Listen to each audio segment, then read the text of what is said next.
Well, good morning, everyone. Welcome to Flying with Mike. Hope you all have had a great night. Excuse me for there. I had a cough come up all of a sudden. I hate coughing in your all's ears. But anyway, welcome in. Hope you all had a great night, great hump day night, Wednesday, middle of the week. Today is Friday Eve. That's right, Friday's tomorrow, folks. So look on the bright side. The weekend's only a day or so away. So we're glad you're here. Hope you all enjoy the ride today. Today we're going to fly for American Virtual. Actually, I think it goes Virtual American. There's so many American VAs out there. It's so hard to get the names specifically right. But we're going to be flying it in one of the heritage colors. Heritage meaning what has made American.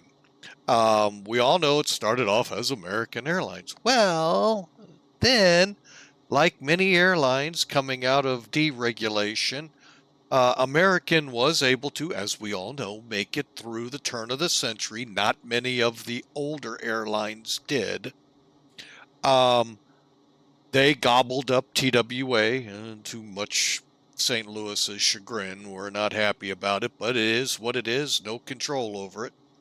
But then American turned into troubles. Just after U.S. Airways got bought out by America West. So that conglomeration came around and, well, saved American's hide, took the name, and we still have American. So thanks to America West and their purchase of U.S. Airways, which would then lead them to purchase American, keeping each of their names. So Allegheny is one of those airlines that made up U.S. Airways. You talk about a web that's just spun huge.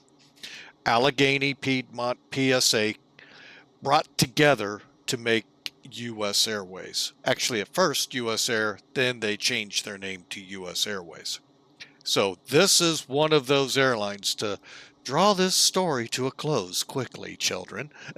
So, seriously though, folks, Allegheny, actually, my father flew for not the one prior to U.S. Airways, but what it was during U.S. Airways, which was a puddle jumper outfit, flying Dash 8s. So, little shout out to his company he flew for.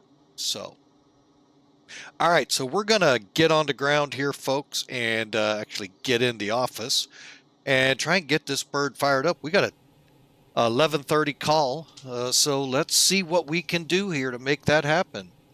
Hang on a second. I thought I heard something over here. There we go. Actually, I'm going to take a quick break. Stand by.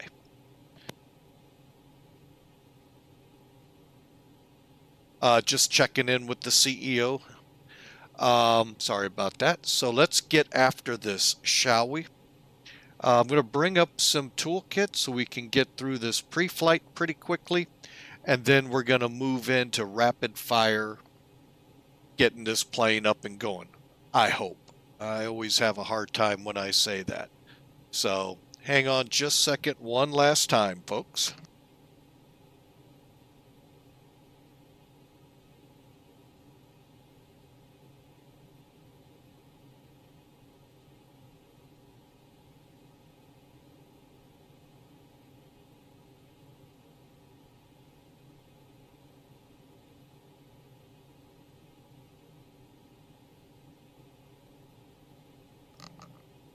All right, folks, sorry about that. All right, real quick into this, as you can see our routing. Let me just, actually, you can see it right up here in Sim Toolkit. STOEN to REEFI to EMI J48 to MOL, and to FLASK, and then on in on the Aussie 1 arrival. So let me kind of zoom in. There we get a little better look. There's the whole route, folks. FLASK is the start of our arrival. All right. Okay, let's real quick go into where we are here in Philly. Just to give you a quick glance, we are sitting in C21, folks. So game plan is to push back, pull up here, and at the same time start. Once released, we'll come out. We're planning, as you saw, 27 left. So that's actually going to make it pretty nice. Just come out over to Lima, down and out. So hope you all are ready for that. And currently, the only departure out of Philly is the Philly 2 that you see here. This, folks, is straight out and then vectors. So that's why there's no thumbtacks here to put it down here. So you can see we just come out and then head for our initial fix, STOEN, which is right up here. So we'll go off on the heading 245. And then once we... where's our routing? Here we go. Oh, that's only at night too, so it's a straight out departure, folks. So 5,000 top, then we're vectored to STOEN and then on course.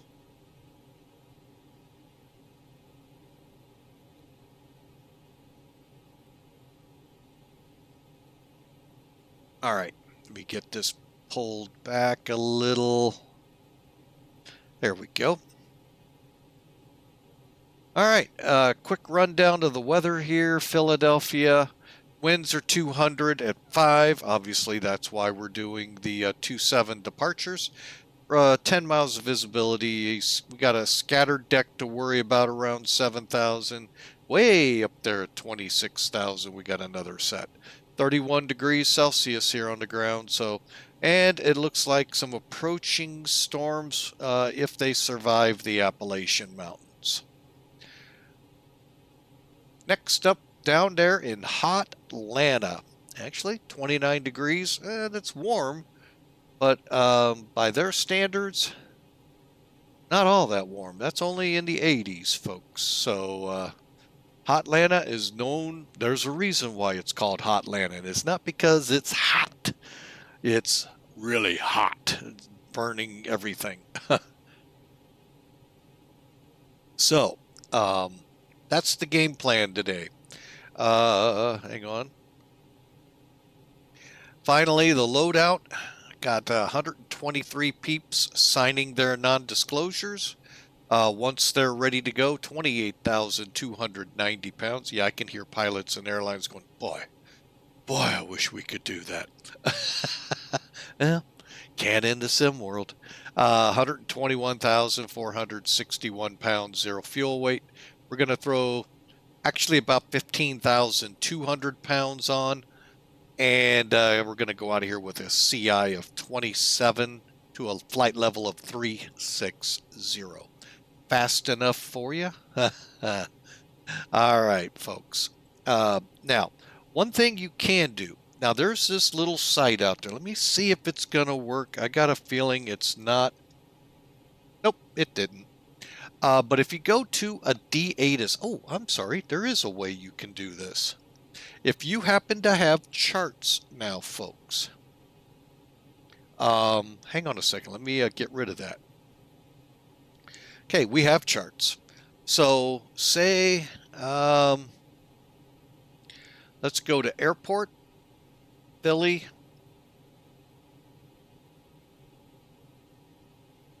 Got to remember how I just did this because I actually pulled it up, folks. I may have to use my other one. This one hasn't yet updated. Okay. I'm not sure what it takes to update it, but it has yet to update to the latest and greatest. Oh, here we go. Clicked on VFR. Here's the METAR coming down. And let us bring up the other one because it'll make more sense instead of hunting, pecking around, because that's where I did do what I want to do here. All right, and back to flights on there, close it out. All right, so if you come here, you see now they're including weather to give you an idea. You got 4 knots of a headwind, 3 knots of a cross. Click departure. Here's your ATIS, folks. Actually, this is the airport messages, NOTAMs and all. So, as we read this, departing 27 left, NOTAMs, PTW portions, you got it all right there. That's all now within your NavGraph charts. It is just one more thing that came out. Just amazing. You got the weather overlay here, telemetry here of your aircraft, and you've got the pin board. So really, really becoming very informative. One stop. That's why I can't wait for this to get over to charts. You know what? You didn't see one doggone thing of that. My bad. Let me show that real quick.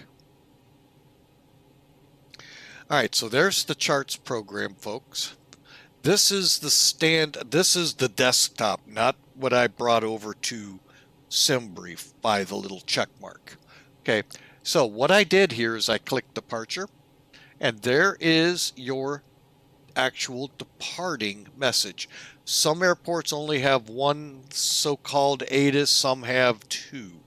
I don't know how that works in the real world. I'll be totally honest. I'm used to just one ATIS. So, but Yankee here tells you the winds, the weather that we just went over, and look, departing 27 left. Now, will VATSIM controllers read this? There's the answer. Nothing up on VATSIM yet. And then, let's go back to flights, come down here to our arrival. All right, now we're planning 26 right. Here's the weather to back it up. It'll also tell you that simultaneous approaches are in visuals for both of these. Sometimes it'll even tell you which approach to use on top of your chart. And it's information gulf. And then here's if we were departing. So I just thought it'd be pretty cool to show you all that. It's a little feature that just came out with the grand release here that you see where we got routes, because all I got to do is push it up there and it's gone, and so forth. So again, NavGraph, all I can do is say kudos, great job. So, but anyway, let's go ahead, pull this away. Whoop, wrong button, there we go. And let's get this aircraft going, shall we? All right, so as we said, we're going to be putting 15,000 pounds of fuel. We actually have 15,160 pounds. It's a lot easier, instead of reading on the gauge, to either blow it up or just do this. All right, so here's the weight and balance. So 15,200 boarded, ended up being 160 pounds, still well above our 075, so we know we have enough fuel. 123 peeps will be getting ready to board here, and their baggage is loading as well. All right, so let's get back into it and get this thing fired up. So with the fuel loaded, I am going to go ahead, fire up that APU. But first, since you all like bells, why not? Ooh, I forgot. We are not in the Zebo. We are in this one. Okay, we'll go ahead and grab the engines while we're at it. Okay, good fire checks. And I know you're going, well, you didn't check down below. I can't. It won't hold like it used to, and I don't know why.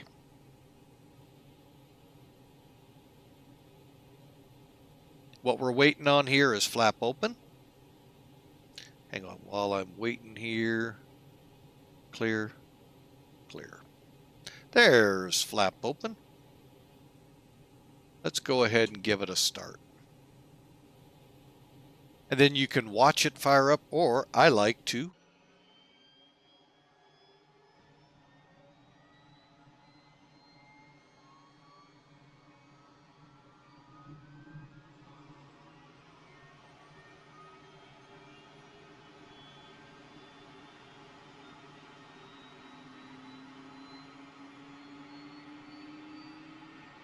listen to it.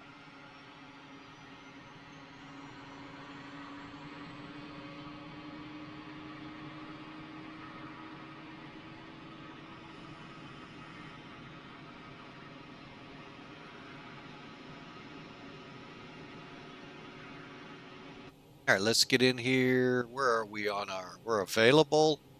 So let's get up top here. Get some quick checks done. All right, so with the APU started, we can get the cockpit lights and McDo lights all set. They are flap levers. Okay, I am showing on the flaps here up.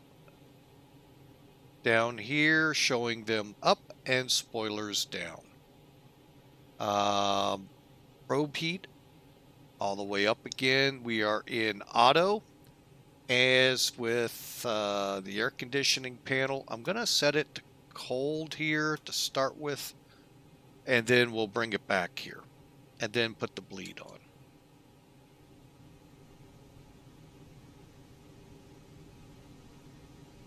Okay, and our packs are indeed on and cool. All right, finally, Gen 1, Gen 2, or Gen 1, Gen 2 are set. And electrical power external can go off. Ventilation panel looks good. Have IRS 1.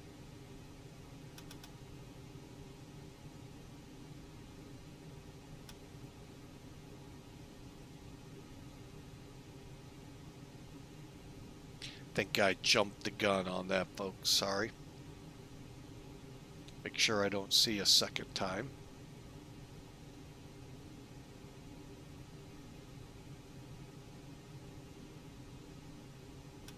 I guess I didn't. Okay, so everything's good here. Everything shows up on BAT. We went through that yesterday on the flight up to northern Quebec. That was actually a fun flight, by the way, folks, in the Zebo. So check it out. It's on the YouTube channel. All right, YouTube, you can find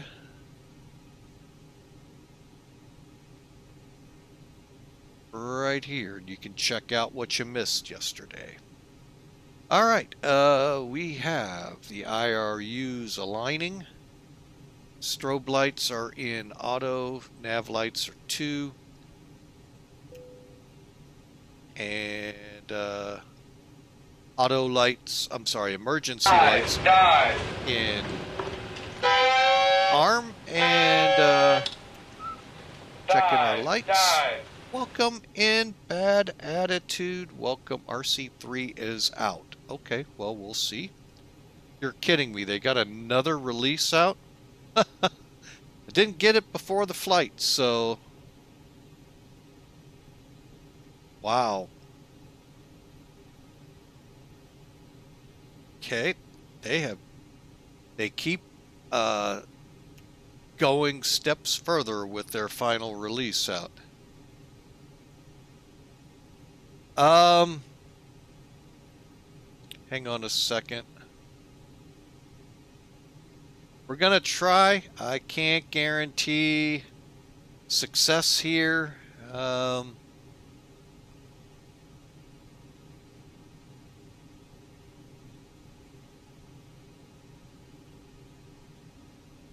Oh, where is it?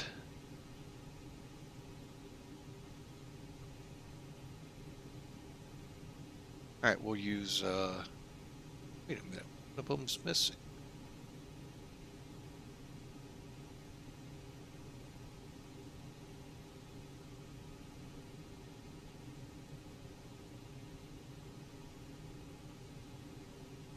All right, hang on a second.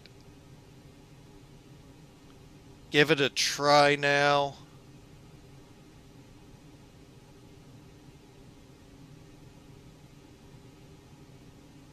Oh, I gotta put someone's name to it?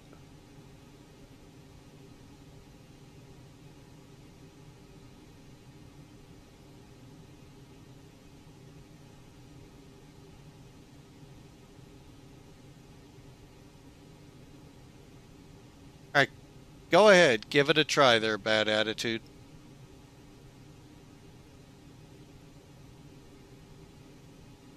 Alrighty, there you go. That worked. So yeah, looks like another release. I'm not shutting down to go back. We're going forward. We'll catch it at the end, unless, of course, we crash en route. Crash to desktop. And then, well, it is what it is. All right, so the lights all worked. All the anti-ice is off. We're working our way up. Fuel pumps on. Pack flow, we're at 123. Let's go high with the high humidities too. And we've done the engine fire checks. Engine or radio 1 set. COM 1, always, folks, make sure you do this. Let me do this. I don't do this enough. Hang on. With ToLiss and several of the aircraft, folks, you really gotta make sure that you're able to communicate on VATSIM. To do that, make sure first your call button is on for COM 1. You see up here in the top where 122.800 is, how TX is very readable, but RX isn't? You will not hear anything right now. Sometimes that's a good thing on VATSIM, but I know I'm not supposed to say that. Now you see it, and then turn it up so you can hear with the mouse wheel. If it doesn't look like this, folks, I can guarantee you're not transmitting. You're transmitting, let me receive it, but nobody's hearing you. And if they're transmitting, you're not hearing them if you don't have these buttons lit up. Okay, you can see how they look below them.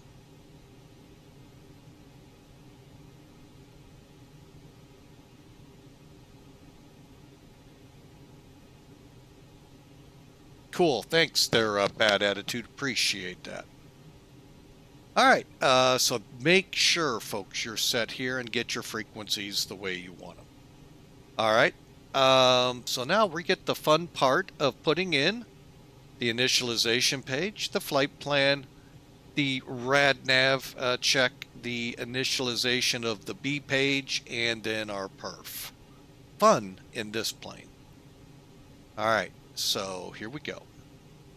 Let's get that McDo up here. Let me resize it to a better location. Same with this one.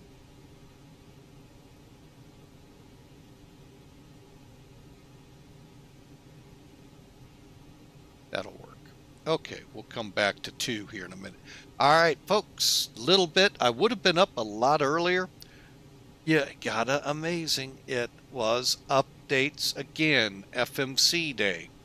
So updated my FMCs, then got restarted and going. That's why I'm not doing this one again. All right, so you can see now we're good from today until 4 October. Year of 23, everything else looks good. Okay, so let's go to the init page. Couple of ways you can do this page. You can go to data, hit the function, and request it here, or like I like to do, just do it from here. Save steps. Now I don't know if the real world they can do this or not, but yeah, hey. So we're just waiting one more message below. There we go. You're just waiting for perf data uplink. And again, folks, there was a item here that said request flight plan, something to that effect. Click there and you get your flight plan completely put in. Now we're going to look at the IRS. And no, folks, this is not the tax people. Give me a second here while I pull up the cords. All right, we're going to bring up charts here so you can see what I'm doing here. We're going to charts. We are in the C course, C17 through C21. I'm sorry, C24. I think gate 21's in the middle of there. So we need to make sure north 3952.5. 3952.5. Okay, it's not there. So use the up-down arrows. 32. Let me double check here. Okay, and then click this line select to get it over to the longitude side, and you can see we need 1714.5. 5. This one, we may have to go with the down button. Let's find out. Yep, I know it's weird. To go up, we go down.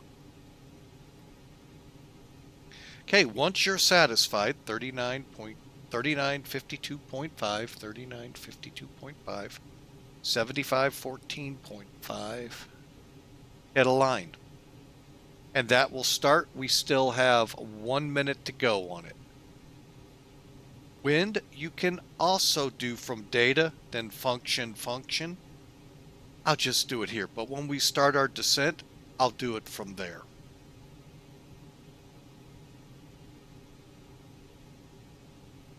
Okay, that takes care of here, folks, and we're about to align. Next up is the rad nav page, right next to flight plan. Okay, all our frequencies are good, ILS released. Go to flight plan next, right? Oh wait, I jumped the gun. Supposed to do flight plan, then rad nav. Guess what? We did them both. We're good. I'm just clearing the other side, folks. There we go. All right, so flight plan's in. Bear with me, I'm just moving to plan and bump it up a little bit. Be up too high. There we go. Okay, first thing first, departure. We know we're going off 27 left.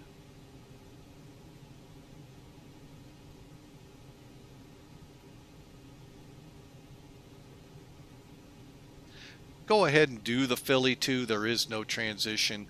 And then we'll work our way to STOEN.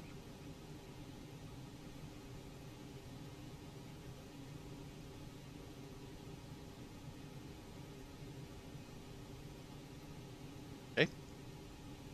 Insert. So straight over to STOEN. I could have left all of that in and then go direct when we're ready. But we'll just go like that. And then we'll just walk through the flight plan. And I don't think you can see it. Now you can. There you go. All right. So we're just walking through it. So nothing's broken. And we're watching for this to skew or mileage is way out of way. One quick, easy way to know if you're on track, folks, look at your flight plan's mileage. I'm doing that real quick.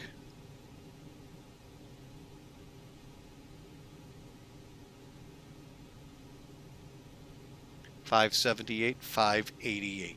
Okay, not bad. Okay, so we'll just kind of step through making sure everything's good. Okay, down to FLASK. Looks good. Atlanta. 26 right, I believe, was our intended runway.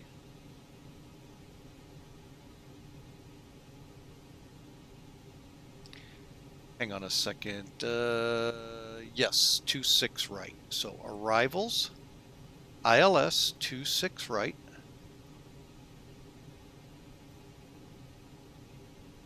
Clear this off. And back to here, down to here, and we're going to select ILS 26 right.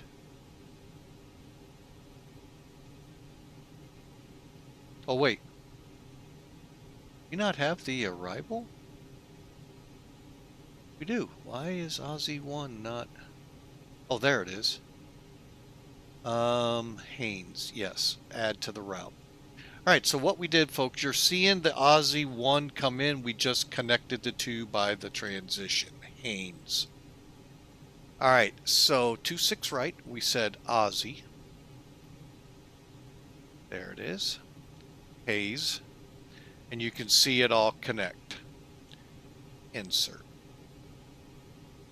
And we just got to clear out. I just want to go back to Aussie real quick.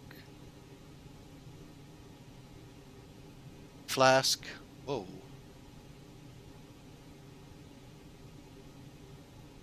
How are we missing out on all of those?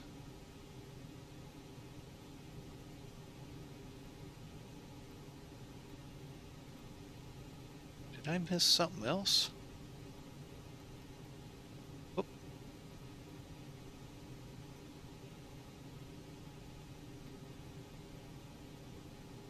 Oh, transition. I missed the transition. Okay.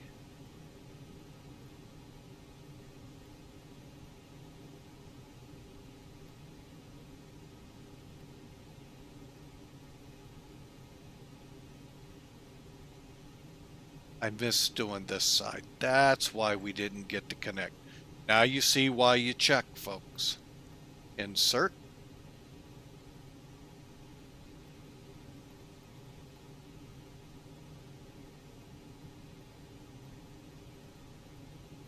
I think this happened to me the last time I flew into Atlanta. Okay, so we come off Mole to FLASK, and we keep walking on down.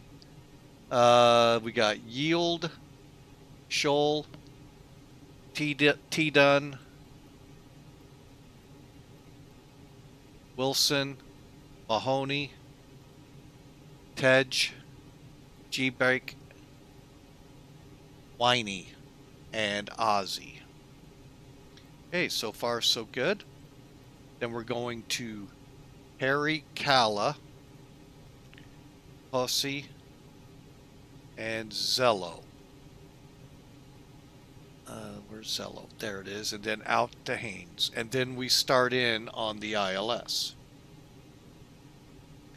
So Zalo, Haynes, and then Bamboo, AJ, and we go. All right, then the blue here is the missed approach, which is out to Dallas to hold. And then below this will be if we have to divert up to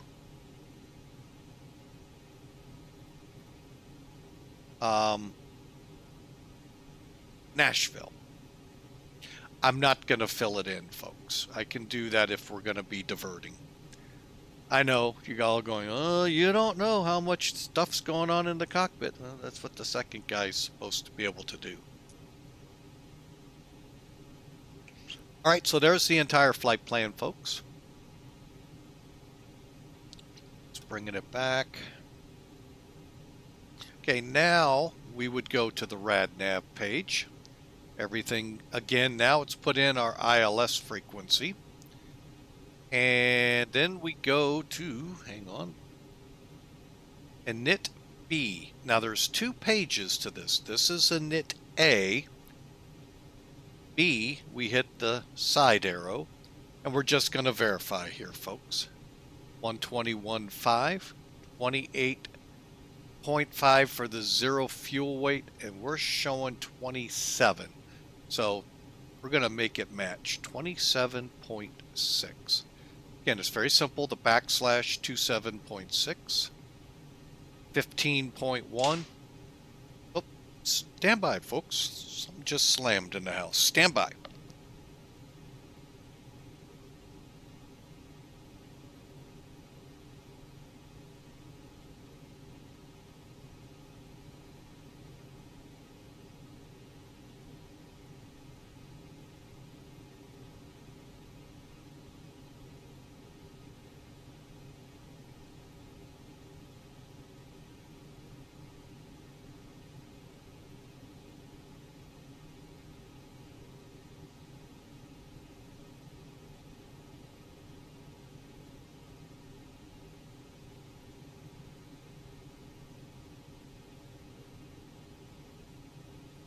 All right, sorry about that, folks. The wind got a door and slammed it, so I thought I'd go keep it open. We're trying to keep the house open here as long as possible today.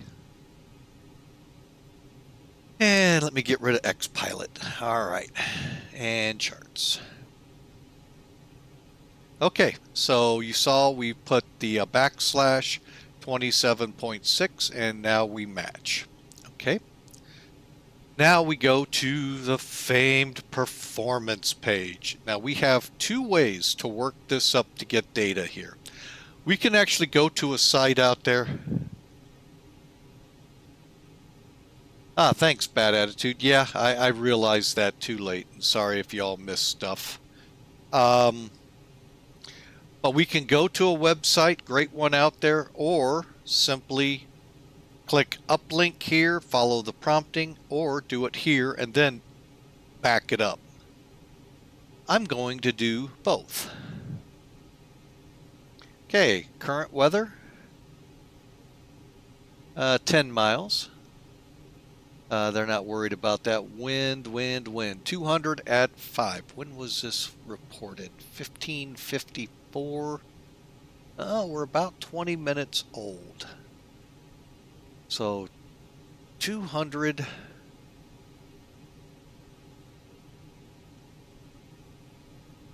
That was 0.5, right? Yeah.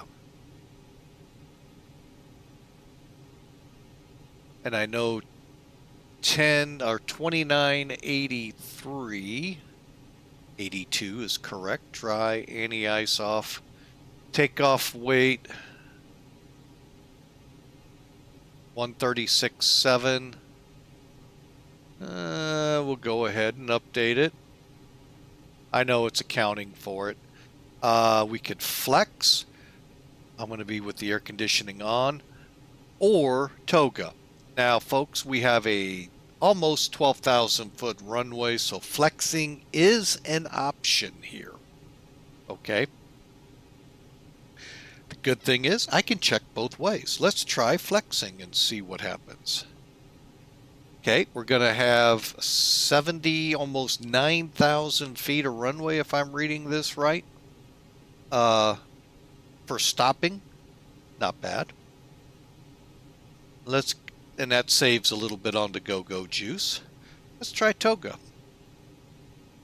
And it just gives us a little bit more. Now we get close. Whoa.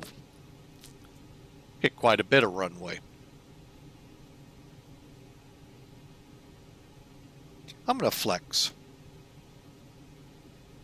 All right. Of course, if you're with the real world, there's probably policy and procedure on how, when, what, where you can flex and blah, blah, blah, and all that good stuff. We're in the flight sim world. American Virtual, while has a lot of rules, hasn't told me what I can and can't do in this realm. So I got a basics for what this is going to look like. Now let's uplink. All right. Winds 200. Diagonal 5.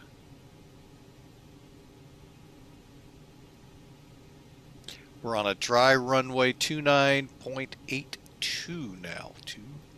29.82. Dummy, I think I can do it that way. Yes. Takeoff data request.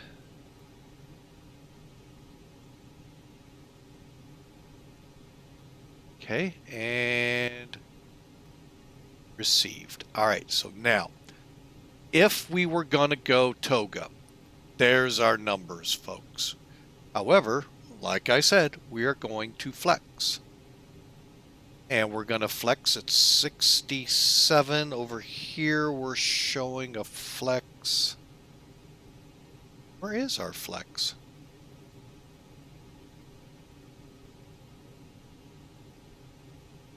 Huh, it's not showing it.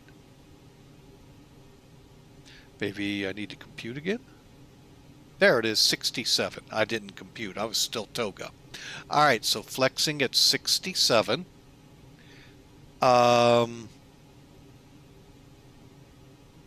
So we're going to do 139. 139. No, we'll go with it. And 143. Uplink. There you have it. Now, if you wanted, you could go in and make it 141, 143. Now, the big difference, though, I'm seeing is right here. They're saying up 0.04. Here, it's up 0.7. Now, I am going to check, because he probably has done this site. Blackbox711. He's a streamer out there on Twitch. KATL. Being one of the busiest airports in the world, I can't imagine he hasn't done it. Okay, I could be totally wrong. Wow. He has not done Atlanta. Huh. Oh well, Can't get anything, so we'll remain default. What his site would yield, folks, is thrust reduction, acceleration, and the engine out acceleration numbers. We don't have them, we don't get to use them. All right, and oops, I gotta click out of. There we go. And folks, we are just about ready to go. Last up, altimeter, we said now 2982. 2982. Let's come into the middle here. Makes it a little easier to work out here. Okay, so we need to make sure the flight directors are on. They are. Make sure LS is on in case we have to come back. Constraints. Make sure our speed and heading show dashes and a dot. That means that as soon as I turn the autopilot on, it does whatever the FMC demands of it. That's a good word, demands of it. Okay, next up is the altitude. Well, we know 5,000's top. I don't know if we've gotten any ATC to cover this area yet. No. So I may be able to go straight up. Matter of fact, just so I don't forget, we're AAL 582. We're an A319. A319, connect. Okay, and anti-skid, no skid set. Switching panels 12 o'clock. And transponder, let's make sure is, let me show you again. Let me bring X-Pilot in. There is another thing we need to look at. You notice something missing yet, folks? And I am connected now, so something should be showing. And if you were talking to a controller, they'd be really starting to get irate with you if they told you to squawk mode seat. Right there, folks. Do you see it lit up? That's right. Click it on, and just up one will bring it into mode C. All right. Yeah, that one, we had a lengthy discussion with a controller that I was on in this, and it was with the Flight Factor A320. So, all right. So we are finally to the beacon. So that means, folks, we are ready to go. And the peeps are aboard. When you all get back from the break, we'll have everything set up for pushback. Wait, what am I doing it from here? I forget, I have all this fanciness down here. If I click mechanical, come off that. One more. Auto.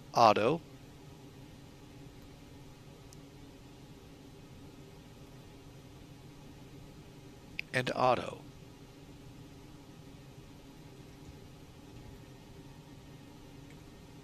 Okay, front doors closed. They're closing up the baggage doors as we speak. Philly traffic, this is Douglas, November 3890, clear, runway 27 left. All right, and doors are closed. All right, let's go ahead while, oh, and they are back, and let's get better pushback. Hey, Captain, let me know where you want this thing. Oh, hang on. All right. All right, so here's how I'm going to do this, folks. We're going to come to this point and then come over to here.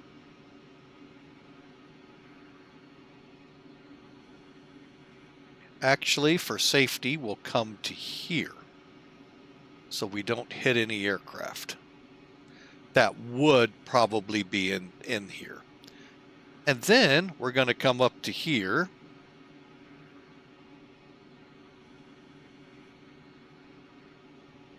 And then finally disconnect here. You're all going, why? Great news, Captain. Your Because, tow's coming. folks, it's tight quarters. One at a time. He may fall off the roof.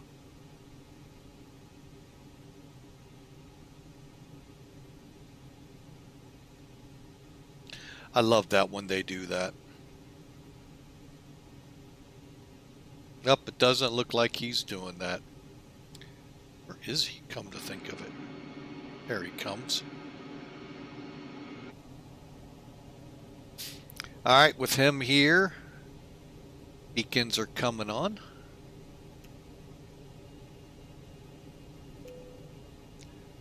And let's ditch the chocks.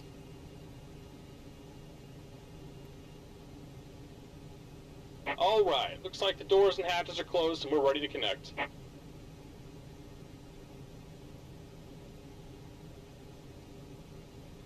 But again, folks, make sure before you go on that you have your microphone set, your speaker set right here on the panel, and your transponder right here to on. Move up 1, maybe 2 notches and get a green mode C. The controllers will be in their zen or happy place.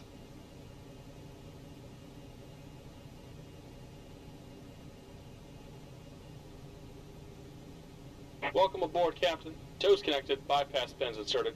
Go and kill the parking brake when you're ready to go. All right. Brake off.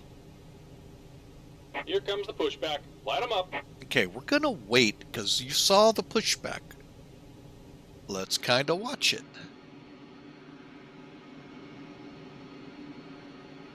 Oh boy, I forgot to pull the jetway.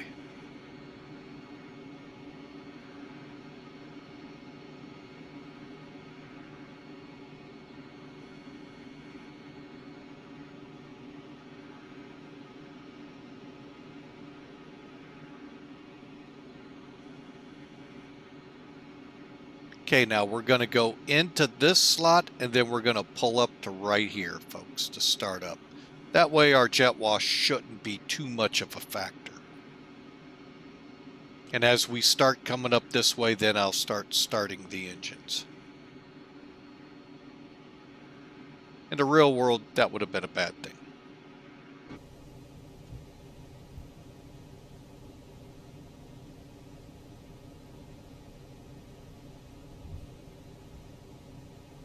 APU bleed is on. Going to crank. Actually, I think it's ignition start. Yeah.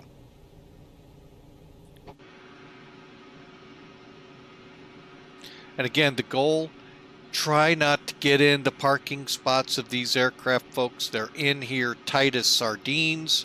So that's why we did what we did with the pushback. And better pushback allows you to do that.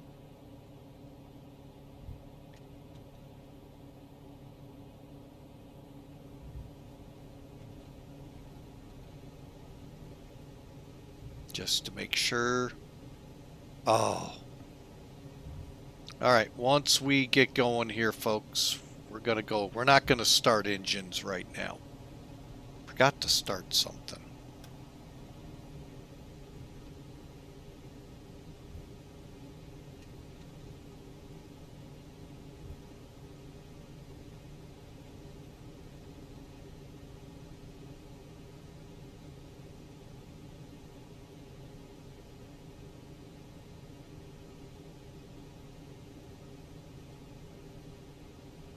Just about done here. Go ahead and set your parking brake.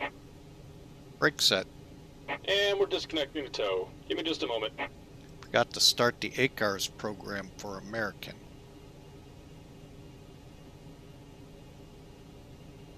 Probably going to get gigged for starting up. Not in my stand, but well, we'll take the point hit.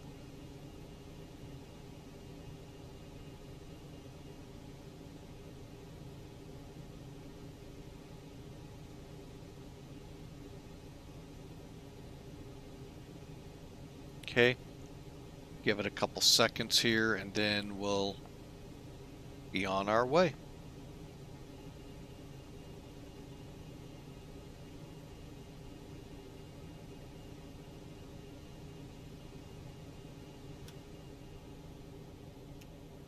And we're disconnected. Signal and pin on the right. Take it easy and have a safe flight.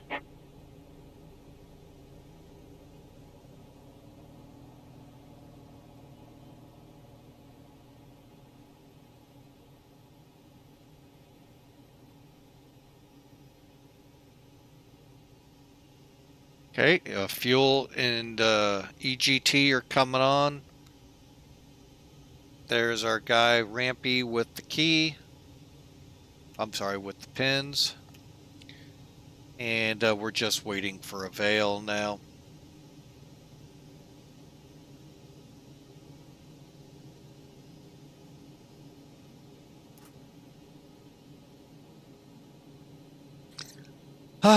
I forgot that ACARS program. Well, at least I remembered before we got airborne. All right, there's the a veil for engine number 2. Let's start engine number 1.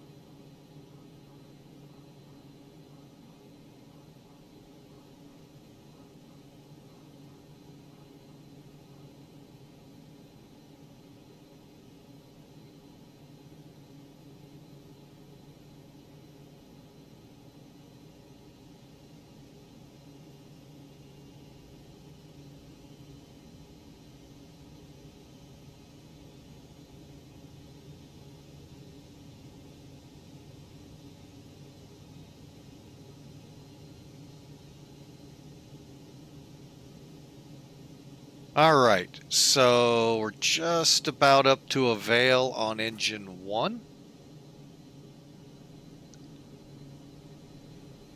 There it is. Gonna go ahead and start our timer. Move our engine mode currently back to norm. And then continue with our checklist. All right, so push these up, put the lead on.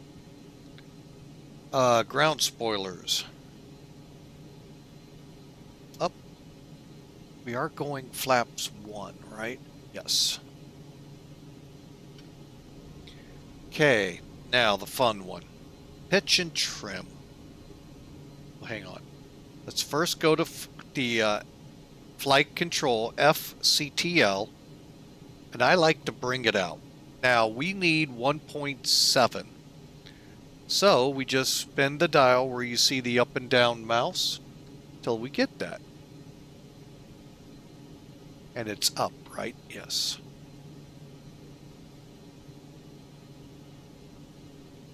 Okay, up 0.7, 0.7. And while we're here,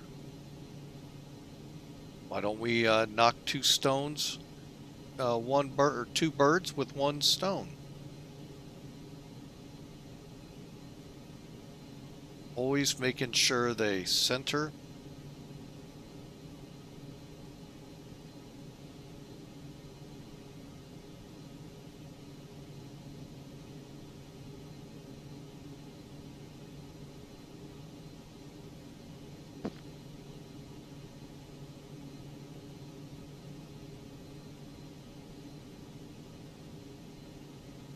And you can see on the PFDs the cursor moving.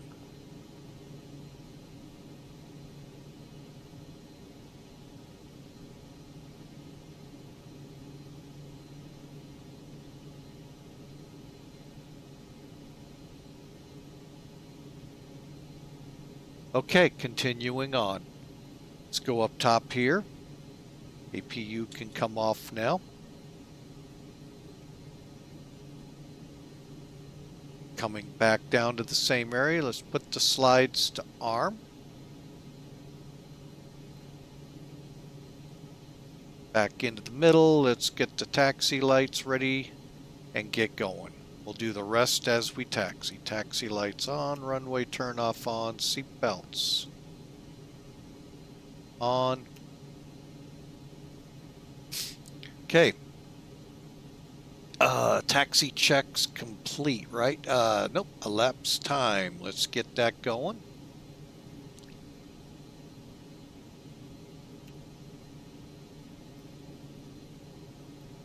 Got our 3-minute warm-up brakes, flight controls, FMA set, auto brakes max, and here we go. Philadelphia traffic, American 582, taxi 227 left.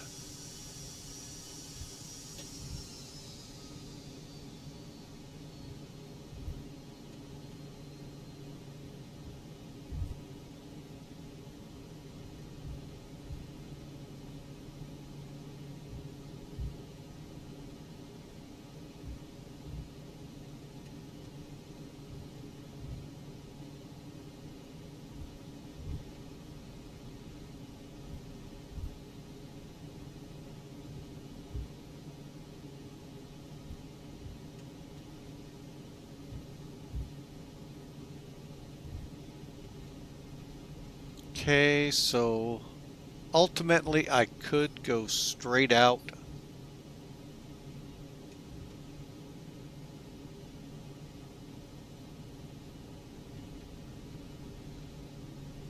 But I'll head over to Lima. But again, folks, some great scenery here thanks to our subscribers and folks that have done donations and biddies. Folks, we can't get this stuff very easily without the help of our folks here in the stream. So thank you so much ahead of time. It is September. If you're thinking about subscribing, folks, Twitch, wow. I need to get in here and make a tweak. Bear with me a second, folks. How rude that I got interrupted that way.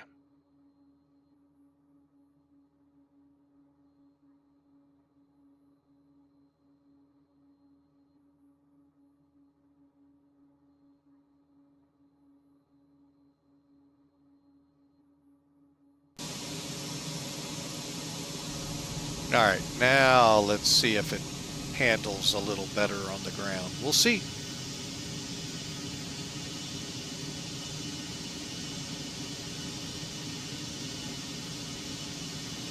But anyway, I want to just say thank you. And if you are thinking of subscribing, folks, this is September with Twitch giving a pretty good deal, 25% off Tier 1, Tier 2 subscriptions. And if you want to go Tier 3, it's 30%.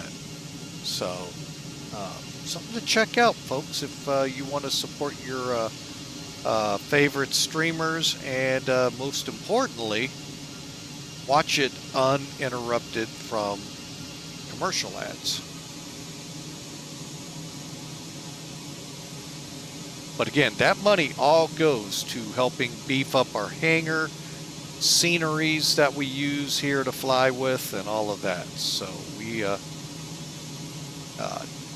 just aim it that way. All right, let's see how this works.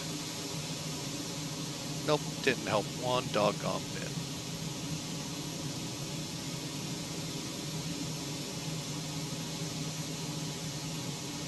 I did that that was intentional, folks.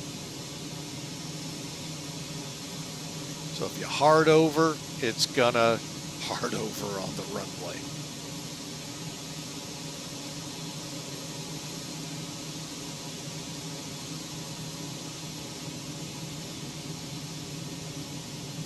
Okay. Let me see. Oh, we got a little ways to go here. And no, these are not your de-ice pads, folks. Although I wouldn't be surprised if they don't use it for that. The de-icing actually goes down at the other end. So we're going to full length it. One of these days I do want to do a shortened departure. Where I put all that information in. I'm still trying to gain a couple exactly how you do it in ToLiss.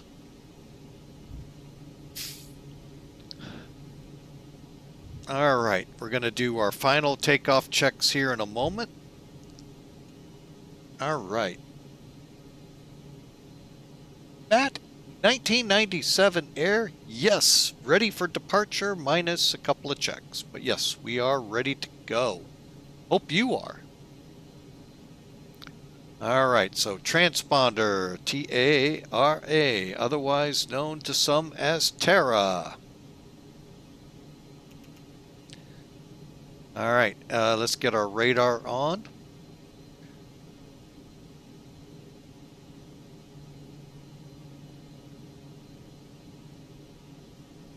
Really? Okay, well, we'll play the game. On.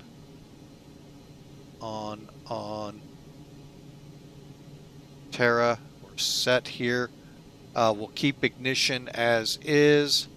Engine mode is required. Runway turn lights or landing lights, nose lights, chronos, ready to go. Okay, so we got a couple items here you can see on the EWD here. Cabin. Now, how the heck do we do that? Very simple in this airplane.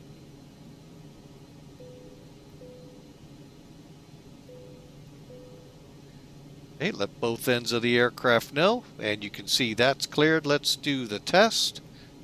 Hey, it's studied and passed. All right.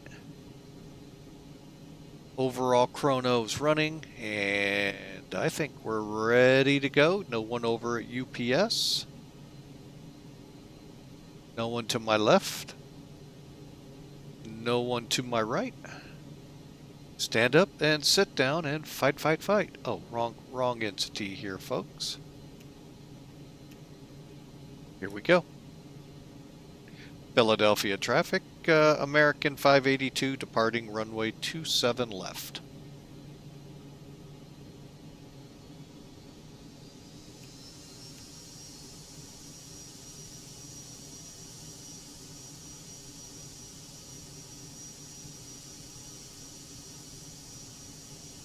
Cabin's ready. Clear for takeoff.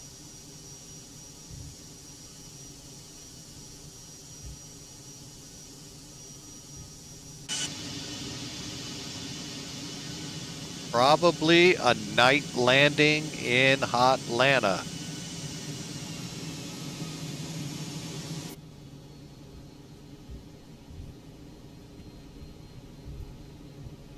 I say probably because I've said it before and we ended up in at twilight.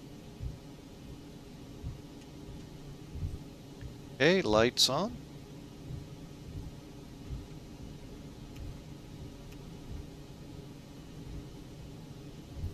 Let's get on over here to the center line.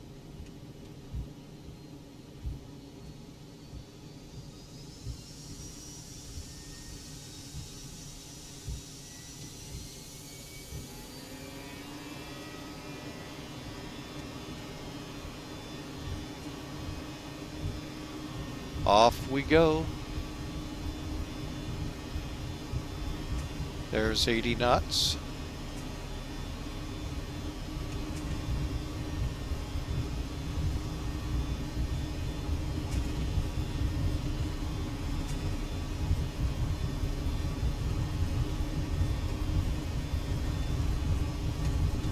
V1 and rotate.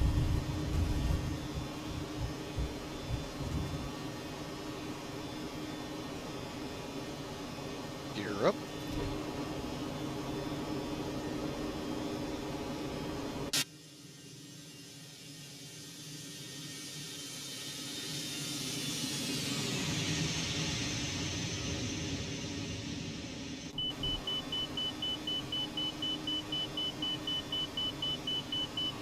Auto gets it.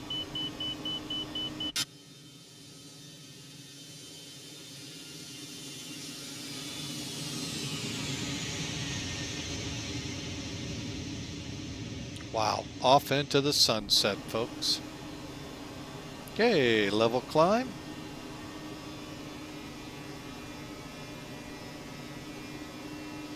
Roger, up to 360. American 582.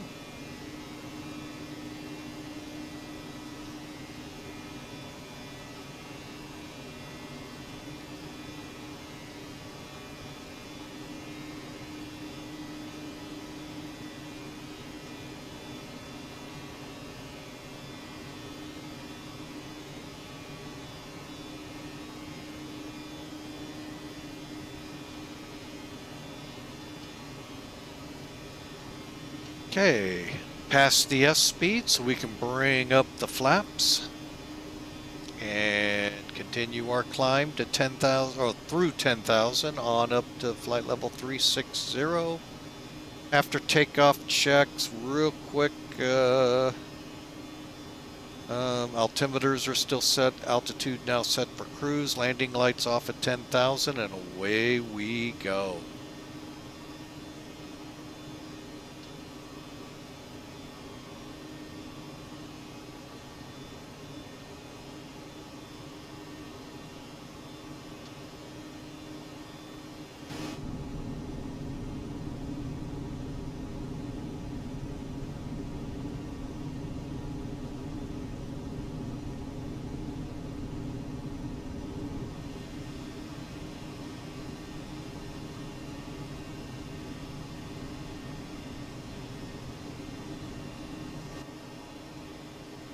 And we're just now getting to 5,000, folks, just to let you know. Hope you all enjoyed that departure. That was actually kind of fun, folks. So, we're on our way. Matt, I meant to ask you how you doing on that instrument training, and I really hope you're not relying on me, because I'm not instrument rated. I'm certified, but not instrument certified.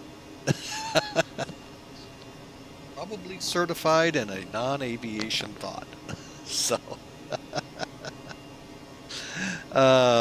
anyway, we're through 7,000 on our way up. We'll enjoy the ride here, folks.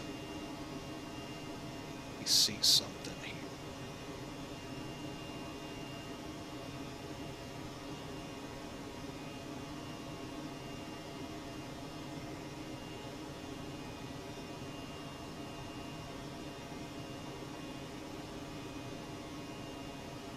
Pushing through some of those clouds we had reported at 7,000.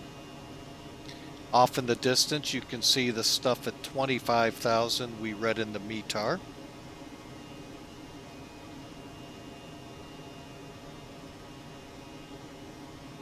Awesome, awesome, awesome.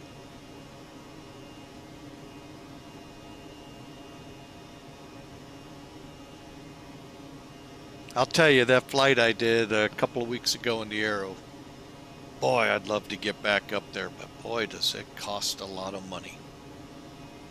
So, unfortunately, well, that's what happens, folks. But yeah, it's an expensive idea. Glad to hear you're pursuing it. Look forward to seeing you up in the cockpit of one of these airliners one day, or whichever way you're aiming to go with.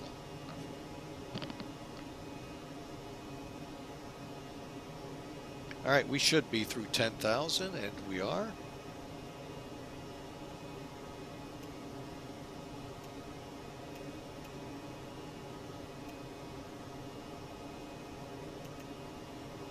Okay, headed on up to the east side.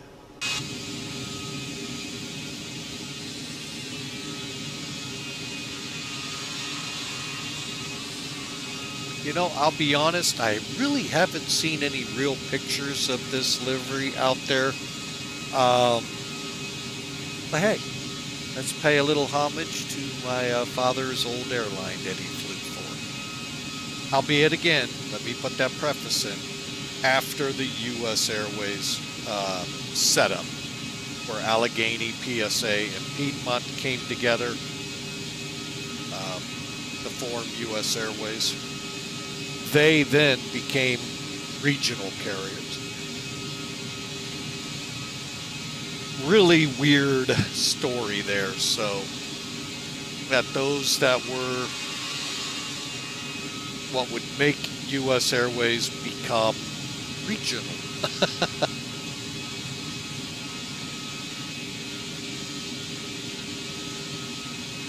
That would be awesome. That would just be awesome there, Mad Air.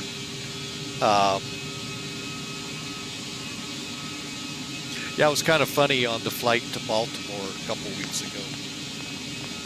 We were just talking, and the lady was Yeah, there's a lot of these flight simmers that think they can fly this plane.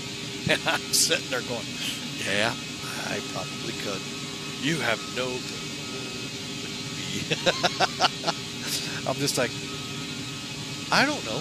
I mean, is it going to be pretty like your first officer and captain up there? But it's really not hard to fly them. The hardest part is just knowing your speeds and sticking to them. You see that with me, folks. That's the name of the game on approaches, is staying ahead of the plane, speed and altitude control. That's what screwed me up in KATL. I got, again, too high again.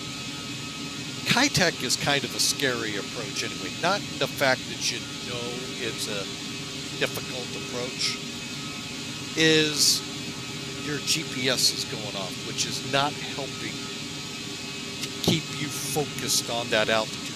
You hear that, you're thinking climb or whatever it's telling you to do. And KATL is just difficult, folks. Difficult. So, well, and hey, at least we got it on the ground, minimal damage, a little bit to the nose gear, but hey, overall, we still got it. And that, again, is why that airport, Hong Kong, closed to open the new. It's just such a radical approach. Even the rivers isn't as tough as what's needed to go into KATL. Because you're flying right over buildings, folks. It's analogous to London City, San Diego, where, that GPWS is going off. But anyway, enough of that past flight. This is today, and today we're through 21,000, setting standard, gonna get those wing lights off so our passengers can try and recoup some sleep. We'll get the seatbelt signs off as we get higher. All right, folks. I know Bad Attitude said something about a third release for general release out for this just came out. Wondering if this is it. They got a little bit of pyramid clouds, looks like. We haven't been down south in a while with the new releases, so I wonder. That is so funny, though. I mean, within... Well, let me just, you know what, instead of guesstimating, see when Bad Attitude came on.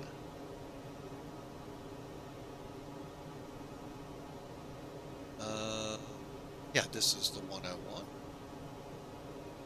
Scroll back up.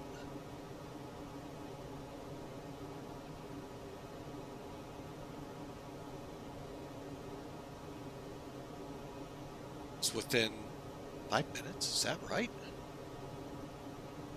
Now all of a sudden I've lost time stamping.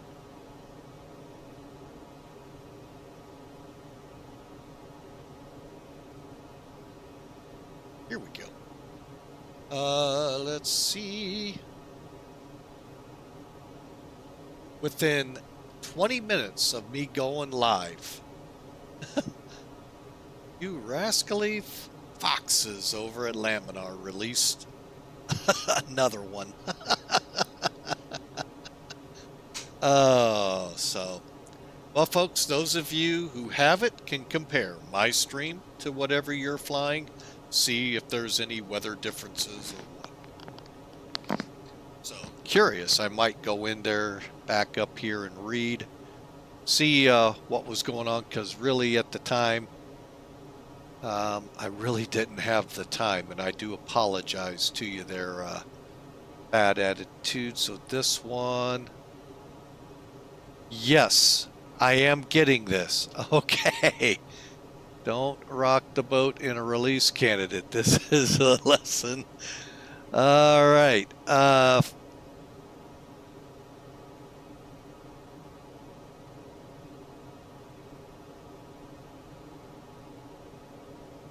Wow.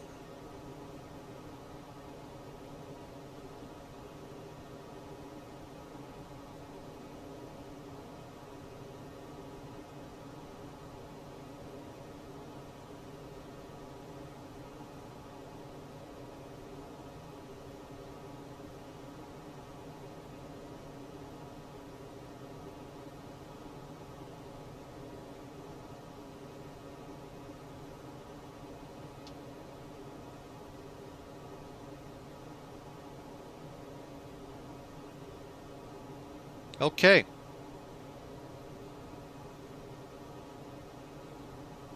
All right. Just so you all can get up to date here, I'm now bad attitude again. My apologies for taking time to get to this. They had a lot of missing art for the global airport errors, which we saw. We just didn't see it on stream. We saw when we came on. I didn't see them though yesterday, which would have been, yeah, it would have been RC2. But today I saw it again. I don't get it. Anyway, so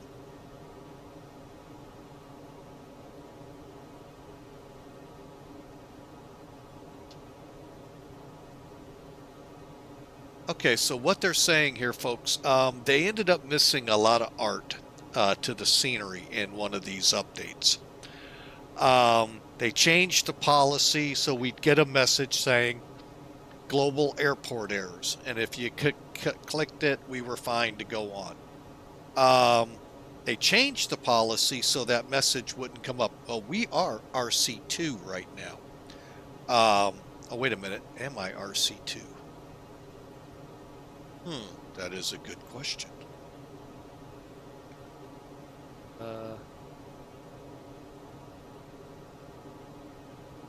I am R2, not D2, but R2. So coming here with the installer, which is release 3, will be just like R2, but with the pop-up message turned off. Now, does that mean the scenery problem is still there or not?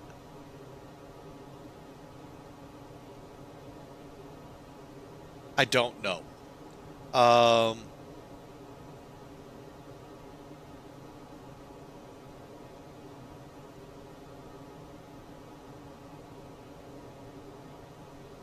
So, but they do have a comprehensive plan to address the art issues for 07, and there'll be more to come on that. Zinc users, which I'm not, it's turned off for a little bit. I don't know why, don't even know what zinc is. Not even sure my video card can even run in zinc. It just runs in platinum. Oh, sorry. Then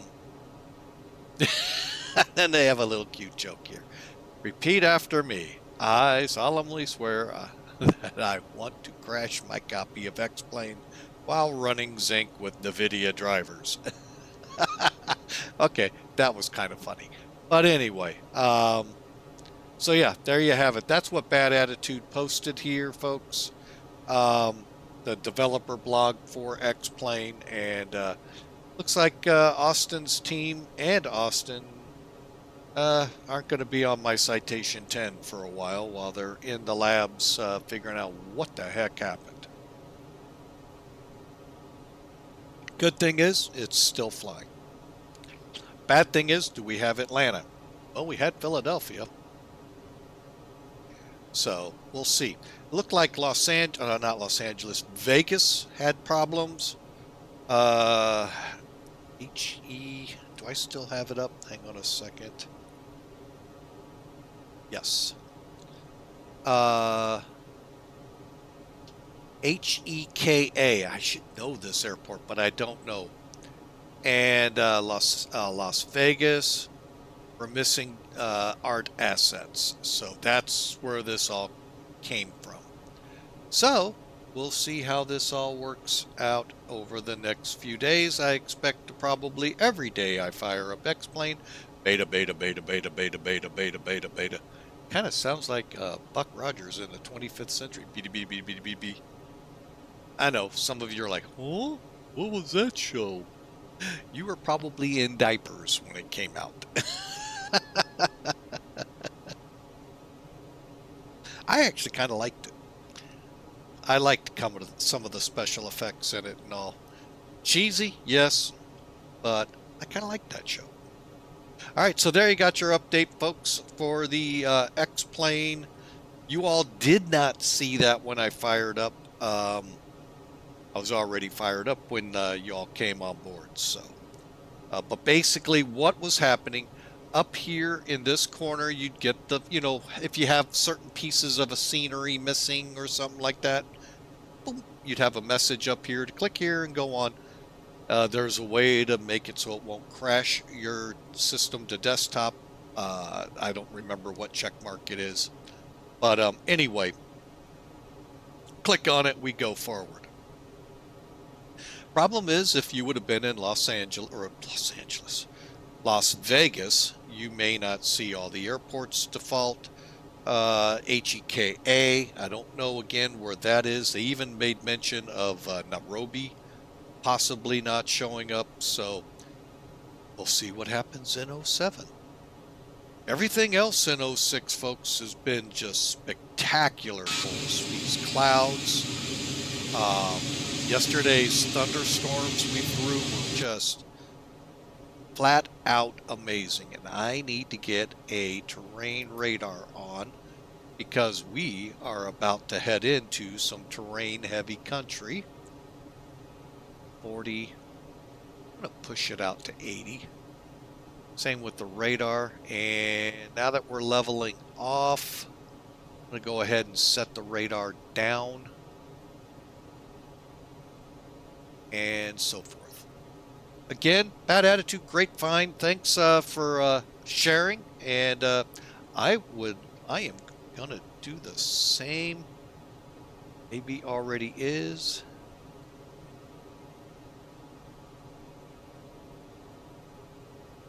I really hate this when streamer mode is enabled. But over at the Discord site, folks, I am going to put a link to this so you all can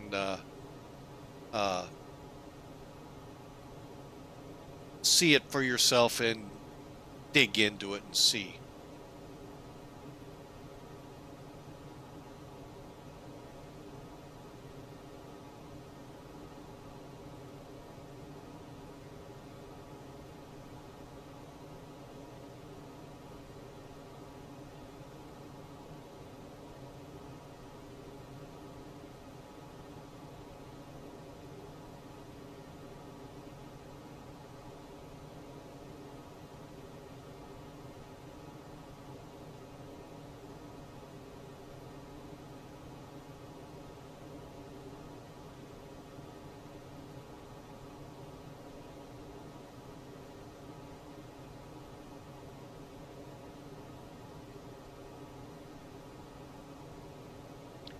I guess I have to do it that way.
All right, folks, and if you want to check it out there, hang on a second. Radar is, whoa, nice.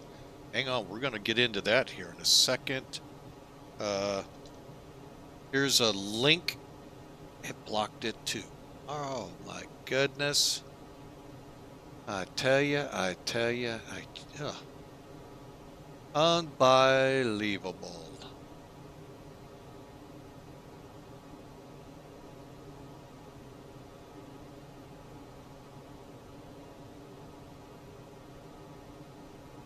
Let's try that again.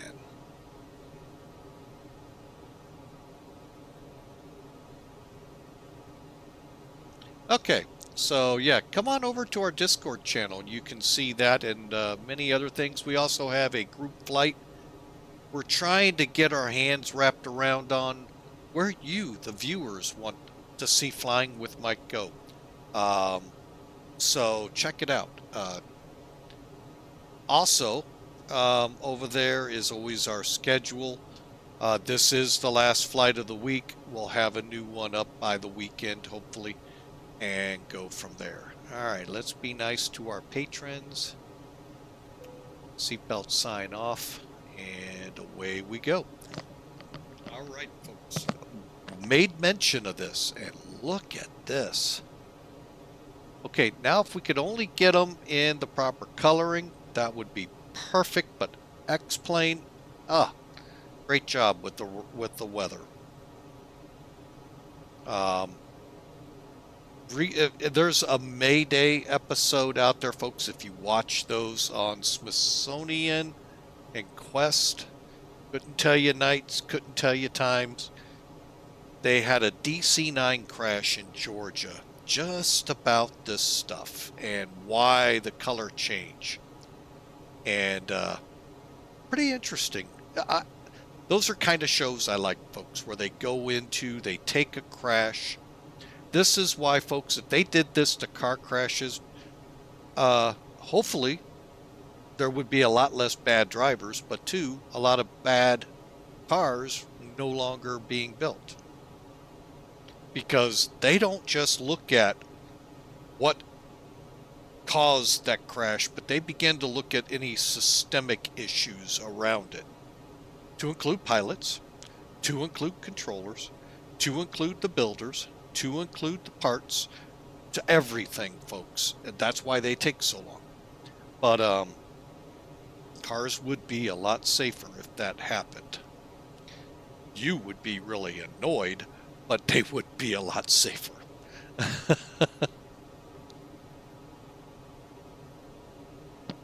But anyway, this crash dealt with the old way radars were and where the investigators thought the change of color, and it seems to have, because, I mean, does that tell you that's bad? But if you saw red, purple, increase, you see what I'm saying? I don't know, folks. It's psychology stuff. They get into everything, like I said, and not just that crash, but oh my God, some of the crashes I've watched, how they've solved them with so little to go on. And this isn't a TV show, folks, where Hollywood dictates the script. No, these are real world incidents, real world investigators go into and have gone into and pull from the documentation to present what happened there. So, another one, just to throw it out there to y'all, Concorde. We all saw it, a lot of us, some of you little whippersnappers may not have. The fiery Hulk flying through the air into the hotel. Yeah, that is an investigation that'll spin your head around. So, along with a 737 incident that occurred that took 20, 30 years to solve, but they solved it. It was the longest, one of the, if not longest, investigations they had. And this will get you, folks. This is the difference between deregulation in the U.S. and regulated flight, I guess is what you would have called it. They actually had a scheduled flight from Denver, Colorado. Okay, so get your mind wrapped on Denver. You're going to love this. To the Air Force Museum, or to the Air Force Academy, Colorado Springs. 737. Does anyone know how far that is? Or better yet, how quick you're up and down in an airplane in that? Now, granted, if you're in a Cessna 172, That's one thing. 737, it's less than 15 minutes flight time for one of the longest aircraft investigation incidents that took actually two more, maybe three more, two more crashes and one more incident or one more crash. Anyway, it took a lot to finally definitively say what caused it. And then, of course, those as well. Very interesting. To me, that is some fascinating stuff to watch. You watched a little bit of it with Sully. Granted, Hollywood got a hold of that one. So don't take what you saw on the screen, folks, as what happened in that.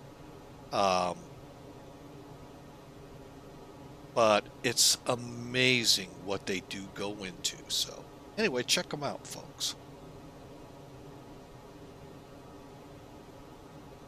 All right, let's see. According to our calculated times. Uh-oh.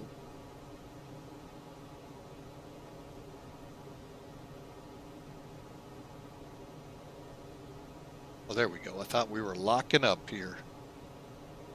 Let's get locked up in a good place. There we go.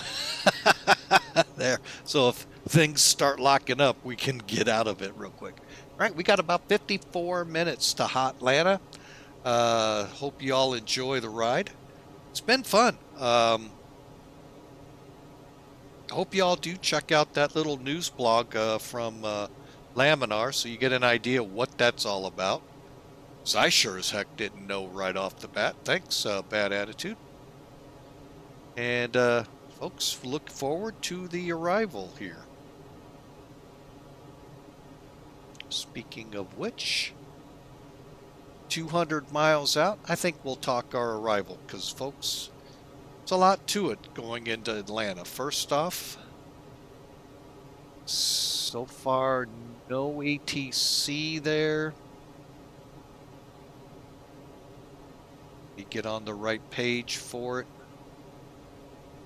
And let's see what kind of weather we're dodging here. So we got some thunderstorms, thunder showers out here in the Charlottesville, Lynchburg area where we are. And from then on, we're going to be pretty decent with the weather. Light traffic on VATSIM in the area right now. So I am going to first start with Sim Toolkit. And let's get into describing what we're going to do here. Okay, so we got Indianapolis Center up over here, which we're going to stay east of. We're coming up to Mole, which, by the way, that is actually called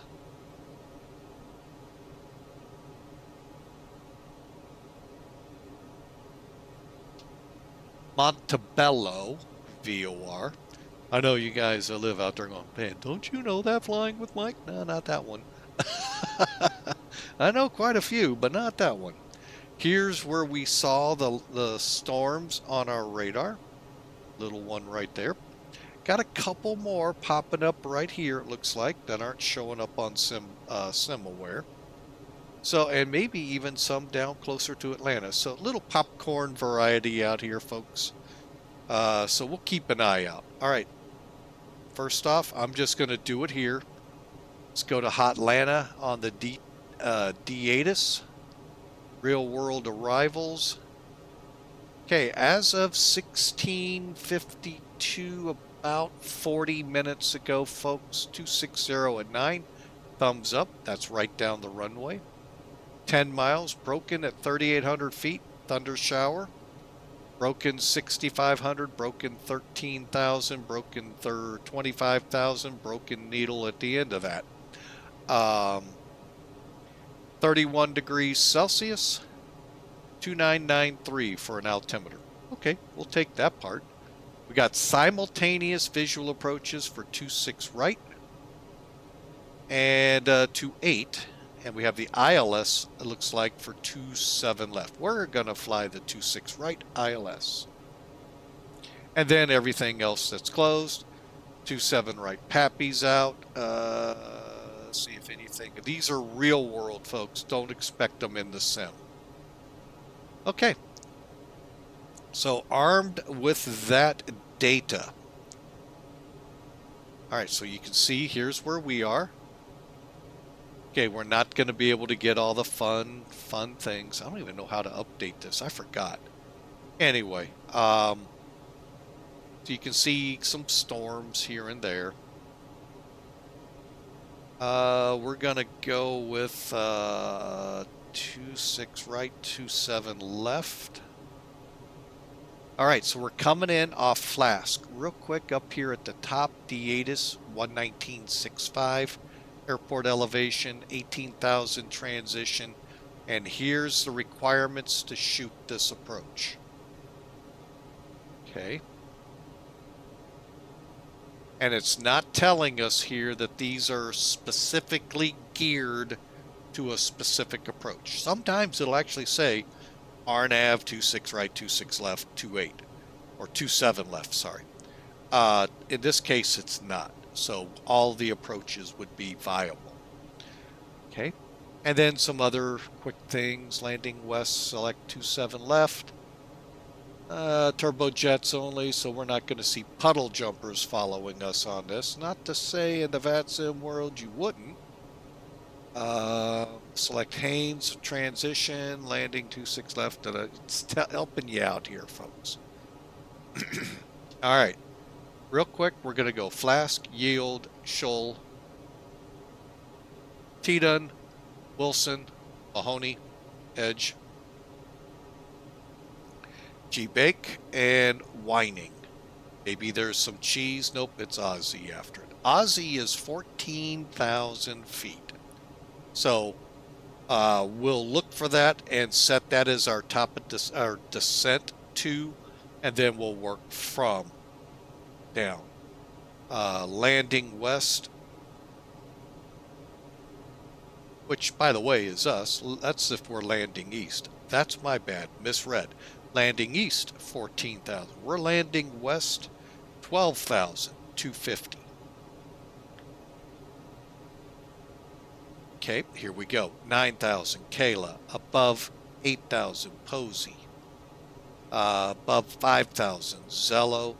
Above 5,000, and expect the ILS runway 26 approach at Haynes.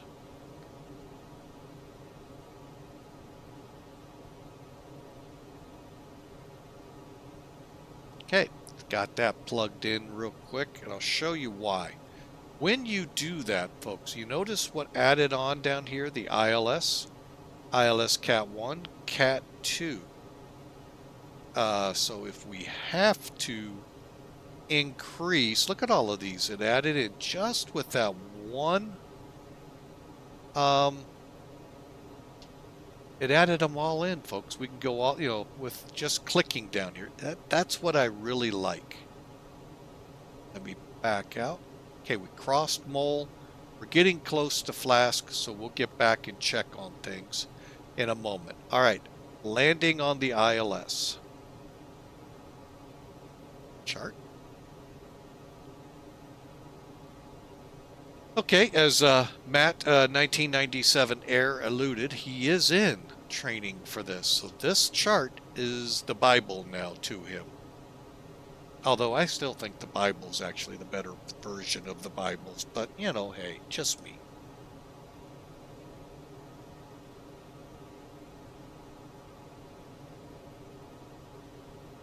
Sorry, got to get some Java. Or as the Wendy's commercial say, double Java. Again, here's all of the different approaches. Tower frequencies and all. Okay, this is automatic in the Airbus. We'll verify. AJ, however, is not. We got to be at 2,700 feet on glide path. Decision, altitudes, and heights. Now, folks, this is kind of confusing, so I hope my simple-minded thinking on it helps. Both numbers, same point in the sky. Okay? You put your finger at 1,190 feet, and the bold here means MSL, mean sea level, or for those not 100% weather savvy, above sea level. Okay, look at it that way. So sea level's the 0 point, 1,190 feet above that. Okay, well, this bracket is above the ground right beneath you, so 200 feet. It's the same dot in the sky, folks. Just which way do you reference it? For our approach, we'll use, now I've been told a couple of weird things. Most pilots say they set the MDA in the Airbus. I would think they'd want the DH, and you're all going, well, we'll show it here in a second. So we're going to set this value, 1190. Granted, again, we're talking the same point coming down the approach. It's either talked about as 200 feet above the ground, or you're 1,190 feet on your altimeter. Okay, it's the same position in the sky. But anyway, here's some more things to keep in mind. Mauser, Pappy left, 26 left. Now the reason they do this, make sure you're looking at the right stuff. Okay. Right, again, we're coming in 26 right, far runway here. Zello 5,000, Haynes 5,000, at or above, and 4,000 Bamboo 2,700. There's that famous Pirates mark, that X on the spot. You got to be glide slope and at 2,700 feet. Okay, coming down. Oh, this gives times. Cool. So down to your missed approach point, which is about 1.7 miles from the runway. We'll be right here. So let's look at that and say, let's go 700 feet a minute. Okay, it's going to ballpark pretty close to that. And the tough one, though, to figure out is your time. Kind of try to split that.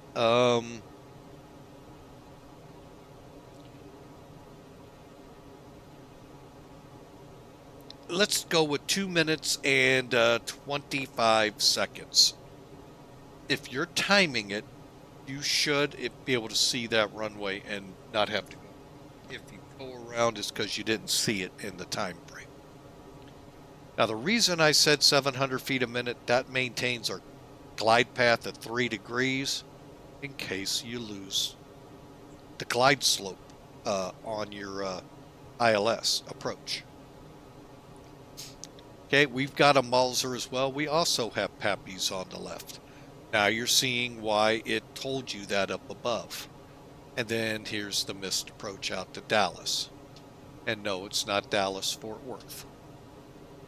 Again, our minimums, we'll set 1190. I'll show you.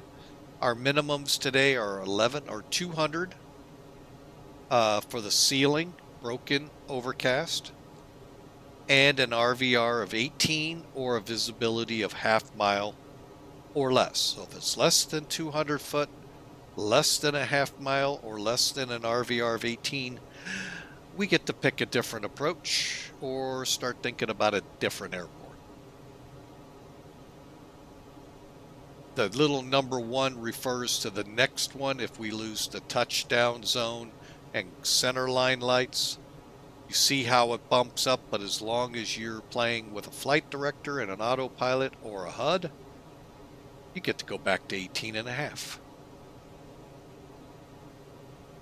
Okay, once we land, this is a fun airport, folks.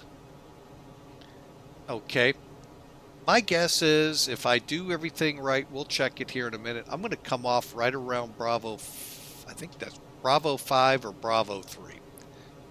All right, because of the volume of traffic here at Atlanta, they came up with an ingenious taxi system here, and they've extended it now to 9 left. You would come off onto Bravo, and if things are super heavy at that time, simply taxi Bravo to Victor, around and outside the critical area for 8 right and into the ramp area and then to your concourse of choice. We're going to the T's. But still, this kept things flowing. I don't know if you've noticed at some airports, say Lambert. Well, right now it's a horrible example. The middle runway's out, so you only can cross at a couple points. But take a normal day when you have all of those intersecting runways and planes coming off here, maybe here and here. They sit and sit and sit waiting for the departing traffic or traffic on this runway to clear. So Atlanta came up with the go around. Like I said, it goes out of the critical area and into the ramp. They've done it here at 9 left as well now. Folks, that increases volume of traffic moving there, lessens the delayed flights. I mean, folks, 5 minutes sitting is a 5-minute delay on your flight going. So, just so you know that. So, really very helpful. And a lot of airports are finding ways to adopt this. So, very cool that Atlanta came up with this. Like I said, at the time, it was the busiest airport in the world. So they really did need to figure something out. So, like I said, we'll come off Bravo 3, Bravo 5, probably just cross here instead of going around. Who knows? Maybe we will for the fun of it. And we're going to head to the T concourse. All right, so there's your charts. There's some wicked weather ahead of us. All right, hang on a second, folks. Let me get this stuff pulled down so you can see what's ahead of us. Boy, the radar is just looking outstanding, Laminar. Now, if we could just get it into the yellows and reds. But you know, we're default. You're not hearing a complaint out of me. Just a wish. All right, we're 170 miles top of descent. Let's look at that real quick.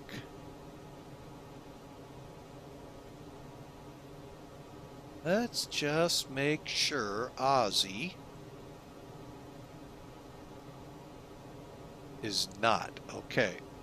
Click on the right side, folks. Takes care of speeds and altitudes. At a fix on the left side, takes care of holds, airways, and stuff like that. So we want 12,000.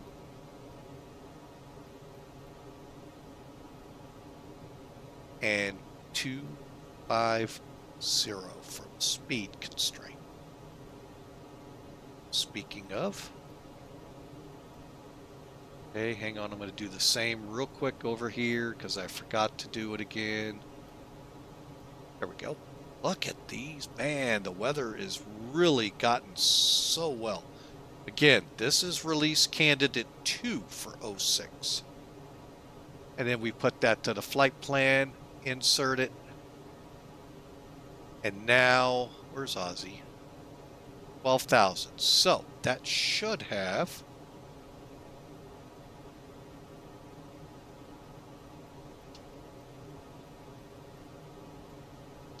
okay. Updated us 150. I think we lost just a handful of miles, folks. Not much. Boy, things are starting to get a little nasty ahead of us, folks. All right. So now we need to figure up those speeds. So let's head over here. All right, as of 1652 Zulu. We're gonna be getting a new one here shortly. Matter of fact, let's see if one's released yet. I'm looking in the wrong place. Nope, not yet. Okay, so 26 right, 260 at 931. All of this is looking good. Any ice right now? I'm gonna go with low on the brakes. It's 8,900. Yeah, that'll be good. And compute.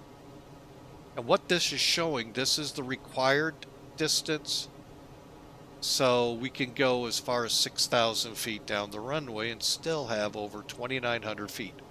Nice lightning.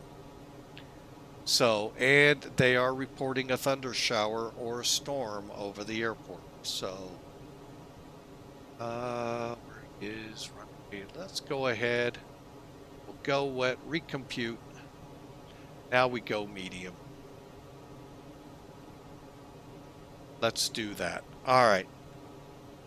So for the conditions right now, folks, this is what we'll do. We'll come back to this. Our VREF is 131. Required 4,700. Predicted landing distance of 4,000. And is that our landing weight? Let me just check.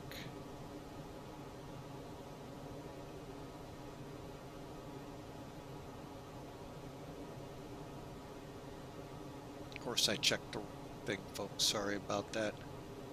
Actually, that is not our landing weight. Oh, here it is.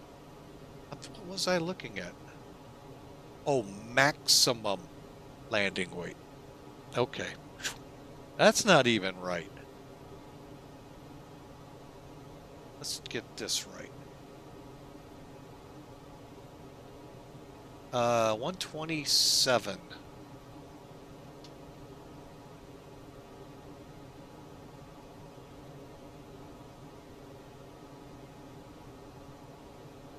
I don't know what this is all about. MLW. Minimum? Maximum? Because our max is 137. I don't get that. Alright, so there you have it, folks. We're going to need 3,890 feet. 4,700 is the requirement. And we'll see how we do as we get there. And it's going to be a night landing, it looks like. Oh, dude, let's see how that looks. This could be screenshot time.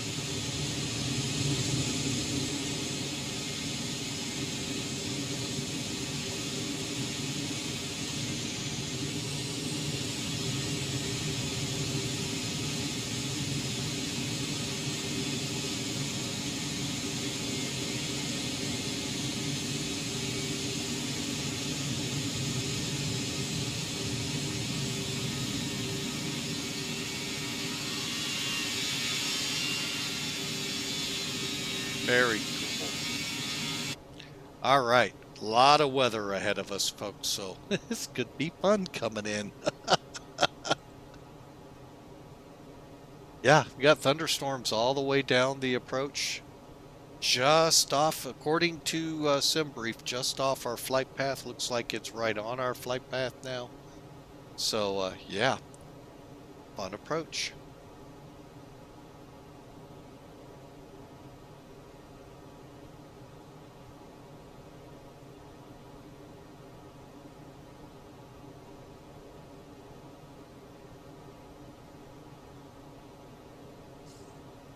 All right, so folks, hope y'all are enjoying the ride, and we'll try to get us in there as best we can with what we have.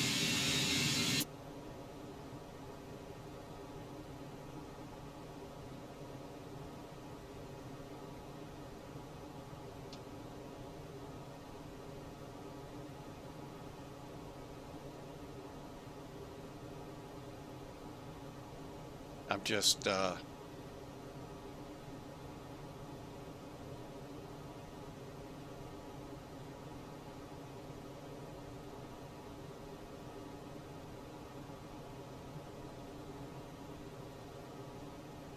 gonna tease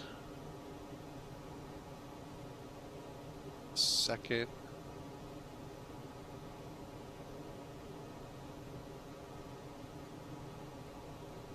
All right, get our moderator woke up. Just kidding. He's busy, I know. New job and all, gotta cut a little slack. Okay, that's all the slack I cut. But anyway, folks, hey, welcome in. Thanks for flying with Mike if you're new. Are you using Visual XP? No. And now that you mention it, now I got to figure out what it is, because I've never heard of that one. What is that?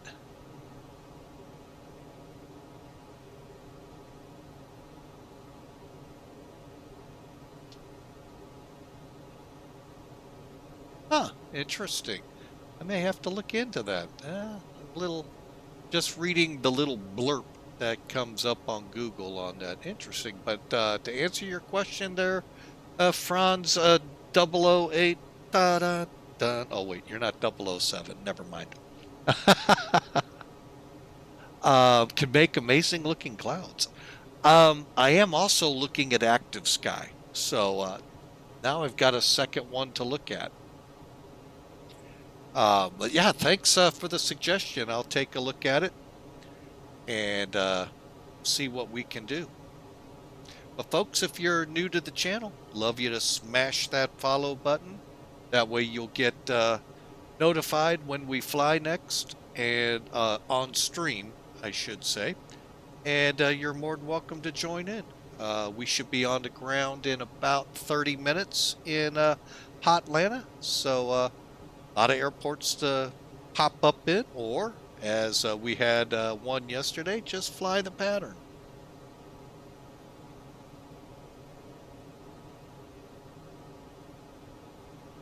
Oh, okay. Franz 008 is saying if you can have both, they run fine together. Active Sky is great for injecting the weather, and Visual XP for improving the visuals. Wow.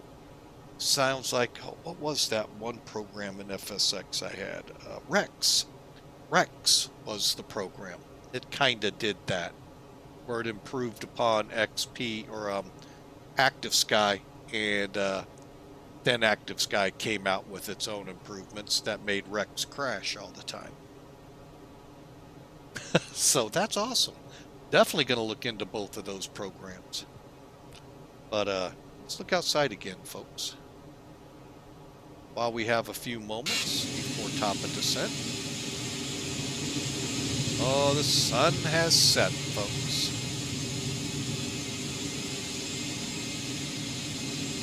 But I'll tell you this much, Franz.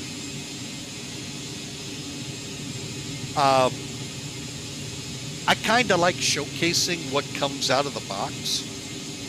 And the folks at Laminar are just nailing it. Now, say that thunderstorm, okay, I'll give you that, you know, they could do some work on. But, wow. I do have to say that just in the default that you see with mine is amazing. But I'm going to look into that. Well, we still have a little sliver of sun up, so we'll definitely take a look at that.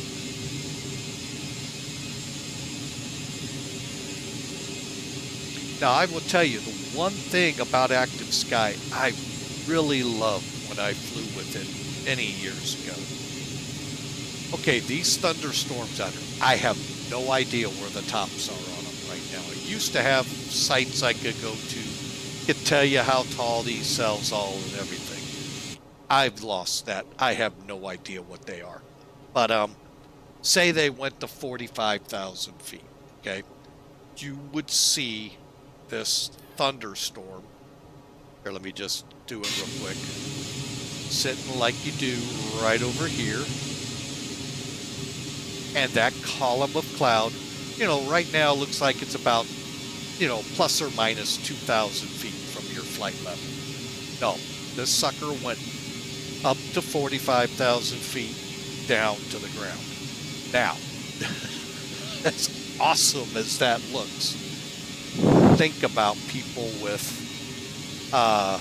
moderate to lower specs, still in the recommended range, but on the bottom end of it. Yeah, it hammered them. And so that's why, you know, as the developers of these sims probably keep it so that if you do have that bottom end computer, you're not going to bottom out. when they get heavy weather. But that was just awesome to see 45,000 feet worth of clouds and a beautiful anvil like you're used to seeing on them and all. Just to me, let alone what they were really known for, the hurricane modeling. Just before you even get into that phenomenal portion of active sky. So, and the fact that they use more than just airports and stuff for weather gathering. Just improved how far out you could get and all of that with the weather. All right, topic descent is showing on the board. That means we're within 60 miles. We have some work to do.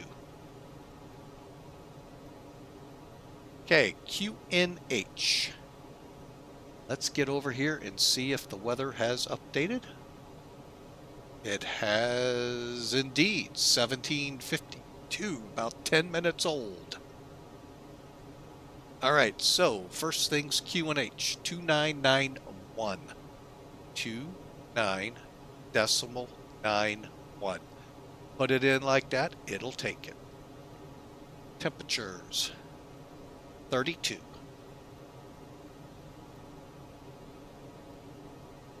Thought I saw 260 at 10. That at is a diagonal 10. All right. And then the flight level is correct. There's our speed. Our approach is 130, VLS 125. Now, here's what we were talking about. Let me bring charts back into the fray. Use charts this time. Charts, charts, charts. There you are. Okay, let's get rid of Philadelphia. Let's start talking hot Atlanta.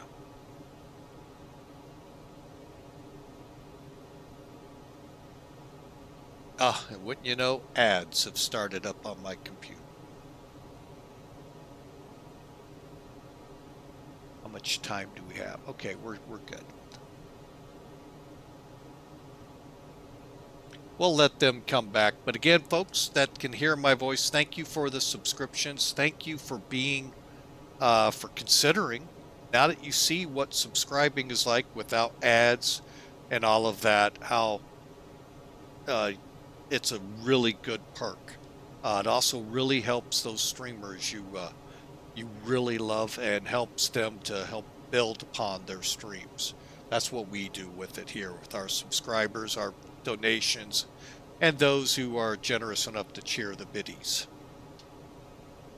So something worth considering, folks, as we're back. And of those that follow, thank you so much as well for your support of the stream as well. I have to say it's September, folks, so 25% off Tier 1 subscriptions, 25% off Tier 2, 30% off of Tier 3. There's also discounts in the Loot Cave for Twitch, Twitch merchandise, all of that. That stuff does not really pertain to Flying with Mike, but I throw it out there because it is Twitch's big September. Sorry, I can't put the echoing in the voice. So, all right, we were talking. We're at MDA and DH input. All right, so as you look over here, I'm going to kind of try to help us here in blowing it up. Okay, remember 1190 mean sea level. I go with MDA for that. Brackets 200 above ground or decision height. Either one, same point in the sky, it's just what we're reading it from. Remember we went through that with the arrival brief.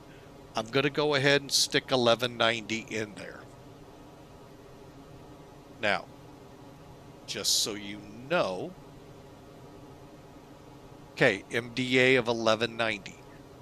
If you look right here as we're beginning our descent on the glide slope, when we get to approximately 2,000 feet here, look over here. When it calls minimums, it'll say 200 and 1190. Kind of fun. Anyway, 130, 125. Perfect. All right. And we didn't do a system check, so our fuel is a little out of whack, but that's okay. We're out of whack behind the stick, so hey, it balances each other out.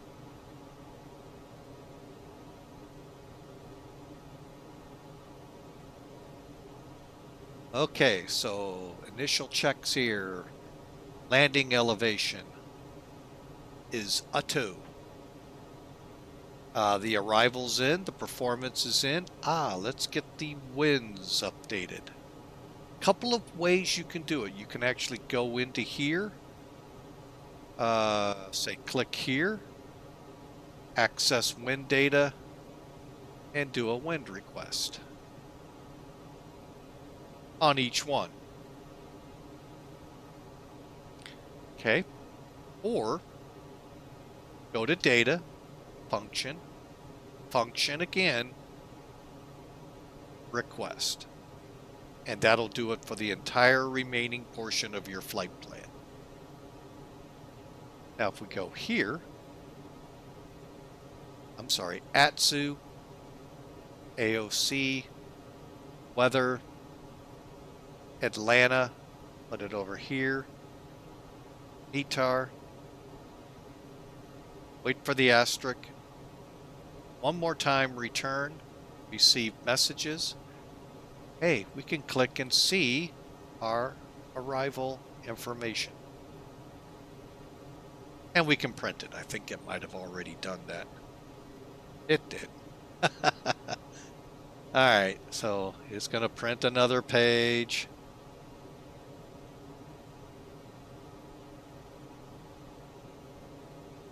But yeah, there you go, folks. Back to perf. Back up top. And we got to set us 12,000 feet.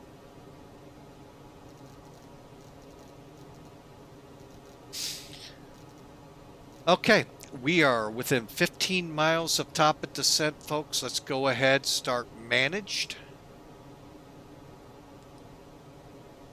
And that squiggly line you saw, folks, once we cross it, that was almost disastrous here in the cockpit. Almost spilt my coffee on the computer. That would have really supercharged it. Alright, so we're starting our descent, 81 miles to 12,000 feet.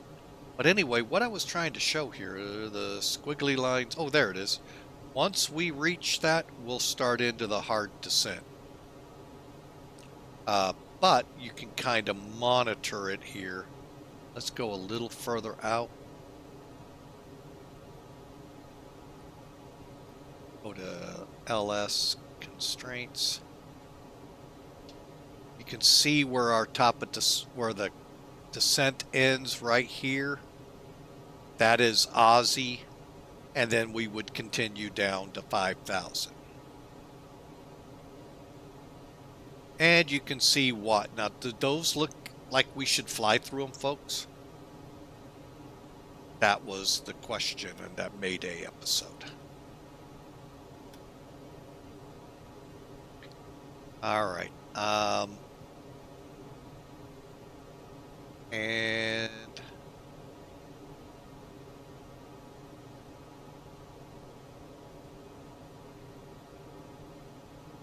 so there we go, folks. We're started into our descent.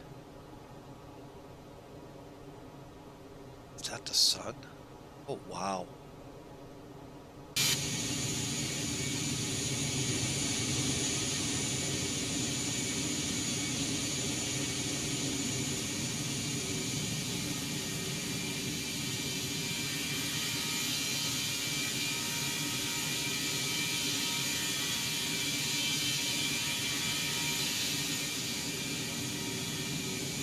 But again, I think they've done great.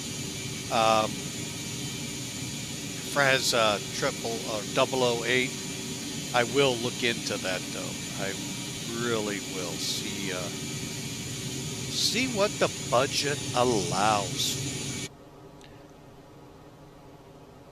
Okay, we're going to go into what's called. This is a managed descent where it's going to take care of it on its own. We're just not getting where I want us to be. So let's go ahead, put them in their seats. Wing lights are on. That way we can annoy them with that light out here. Those up in the first couple of rows. Thinking, oh, this is great. It's nice and quiet. Oh, turn that light on me.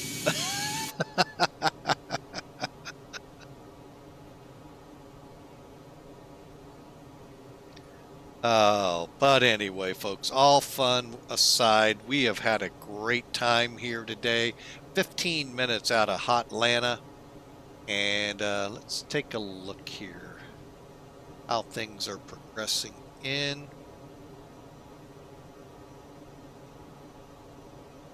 Oh, wow, we're way up here. Okay. So yeah, we're really moving along. There we go. We're finally caught up with the computer's projection and now nosing down a little more. All right, so we should make that with no trouble. So right now, we'll just monitor our speed. If need be, speed brake it and continue down.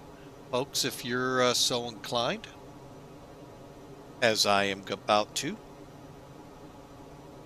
you can follow my lead and put in a prediction for the landing. It's simply an exclamation mark, the word predict, and a negative number.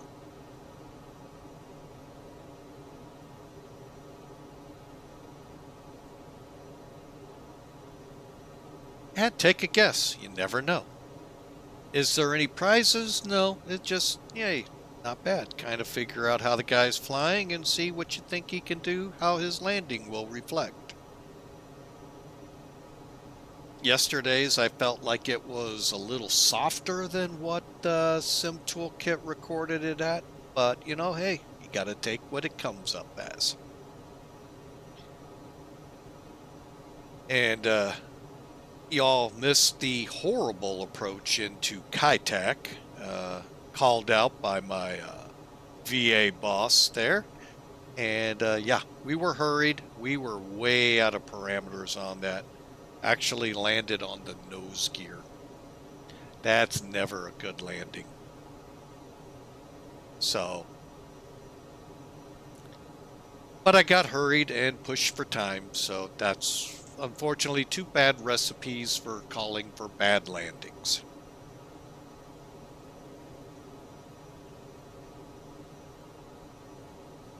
And he is correct. I should have gone around a third time or a second time. But again, push for time. Actually, out of time, needed to be somewhere. And, well, at least it wasn't out of the parameters to get rejected.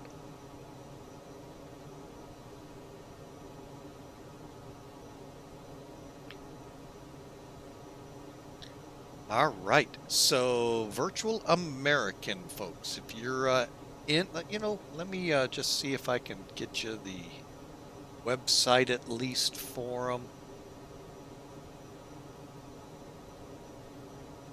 Bear with me. I can't run the, and it's funny because it's, I don't know which one tags it, but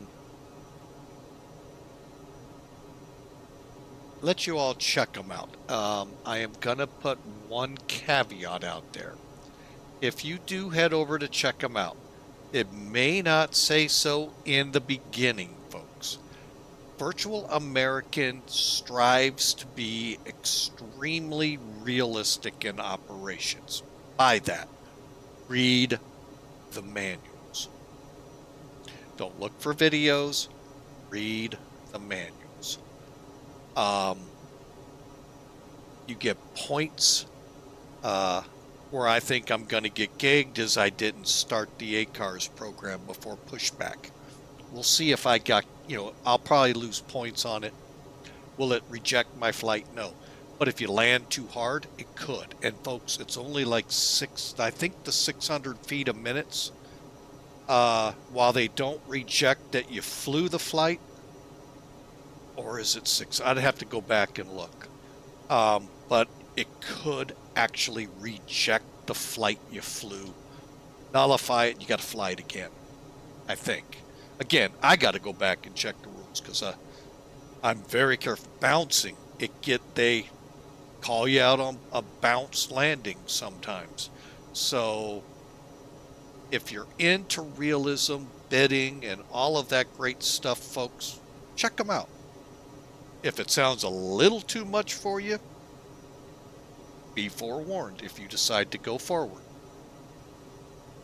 I enjoy it.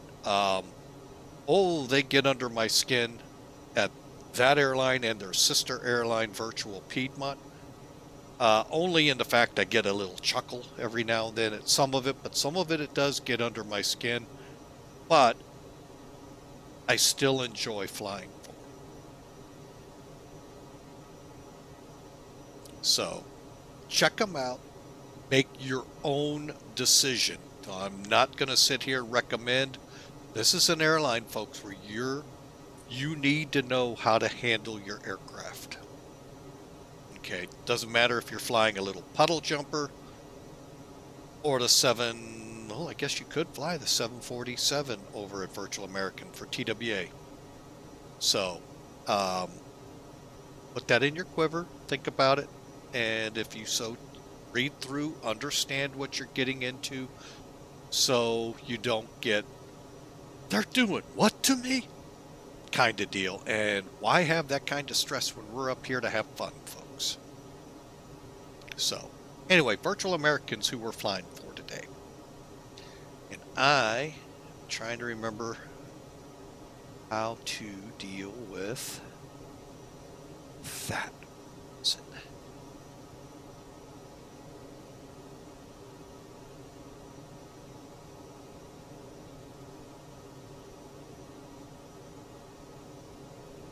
That didn't do it.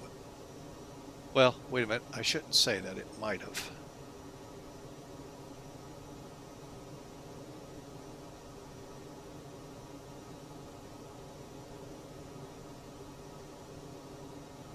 There we go. I feel a lot better when we don't have the reflections, because when I go to this mode, it looks like you can see the cockpit instead of outside the airplane. So, a little overkill on ToLiss's part, but hey, no biggie. We can get around it. That's all that matters. All right, so let's see, where are we on this? 18,000 feet, folks. Unlike Boeing, we have to set the altimeter. I think it was 2992, or was it 391?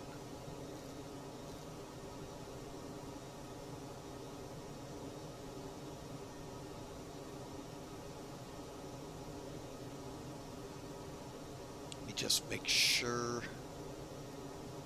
Okay, I am set right. Okay. And again, here's Aussie. And if you remember from our charts, 12,000 feet, 250 knots. Now, one of these days, I may post it up on my Discord channel, folks. Great. We'll call it a conversation between JetBlue crew and New York approach. Real world. Not VATSIM stuff. Although you would think it was. And you would have thought it might have been me. No, I didn't. I try not to get on their case.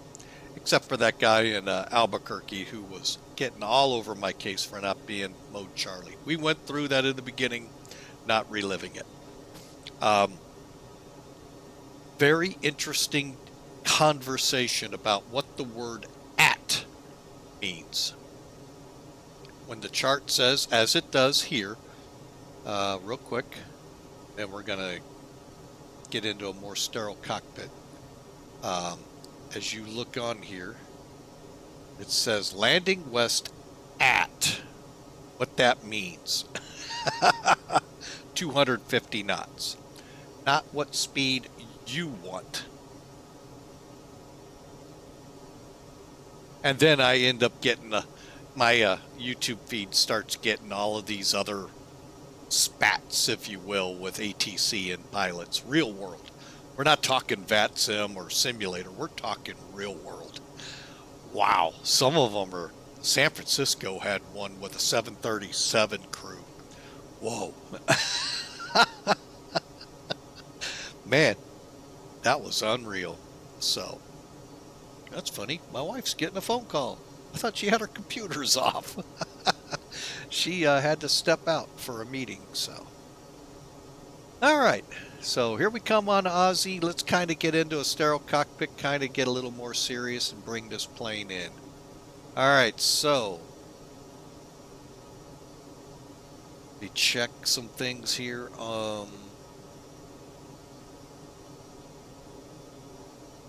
IGXZ 1110275.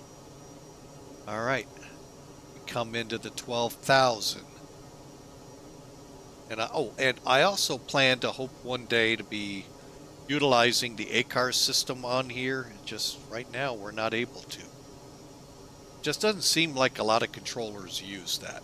So POSCON does, but it just VATSIM just doesn't want to embrace it.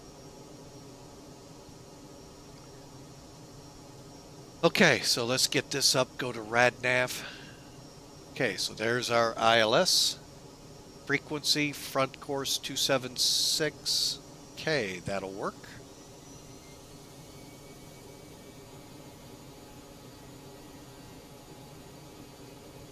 Oh wait, I do need to be on that page. Okay, and then you see activate approach phase. We'll do that once we take over the speed. Right now we're not. We're just gonna continue our descent now. Bear with me. We need to be headed down to 9,000.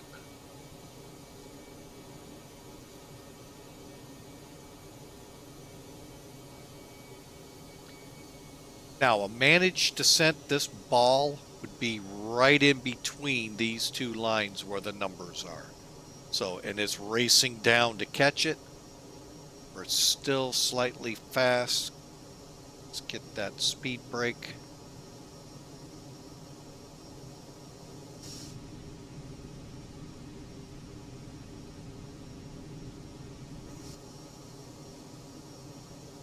All right, 250. Okay, oh, we're not setting that yet. All right, so we'll get our brakes. We said medium.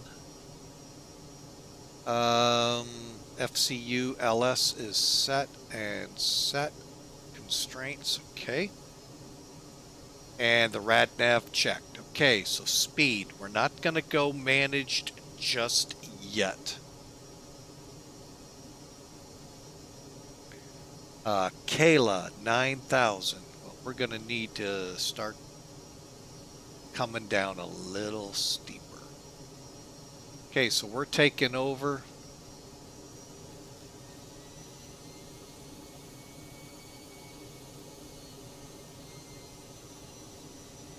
Just dropped below 10,000.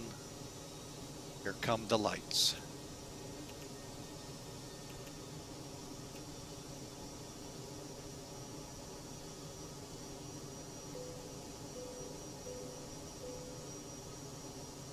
Okay. Coming into 9,000, we'll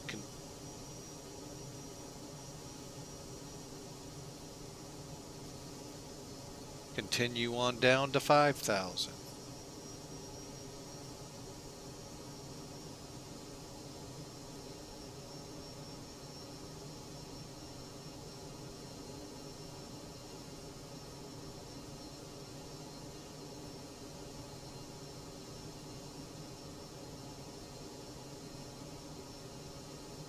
Actually, I'm going to go ahead and go manage now. Let it ease up on the descent.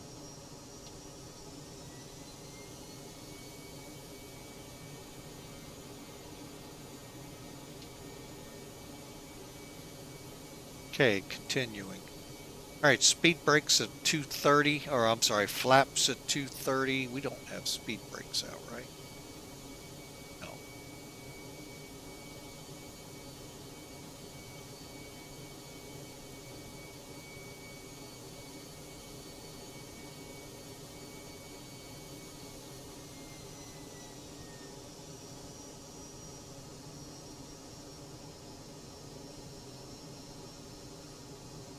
Okay, we got a intermediate here of 8,000 that it's going to ease up the descent for, and we'll continue on down to 5,000 after it. Do we have any speeds? No. So we kind of keep our speeds up. Posey is where you set up for your different approaches. So.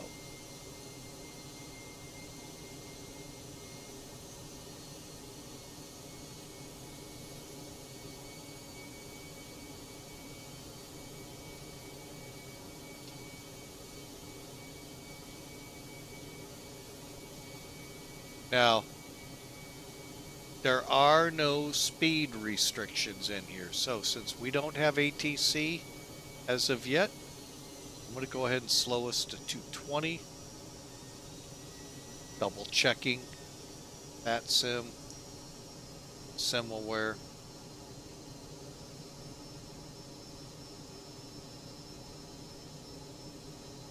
Got a little pocket of rain ahead of us, possibly. All right, so now the good thing is, folks, I have control of the speed, so I am going to actually click perf.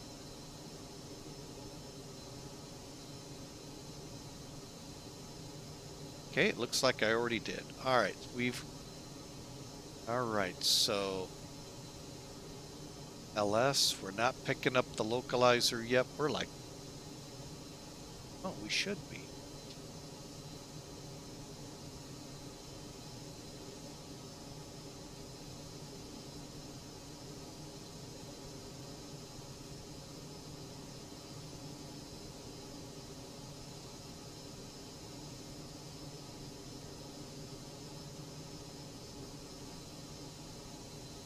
All right, and we're all set up.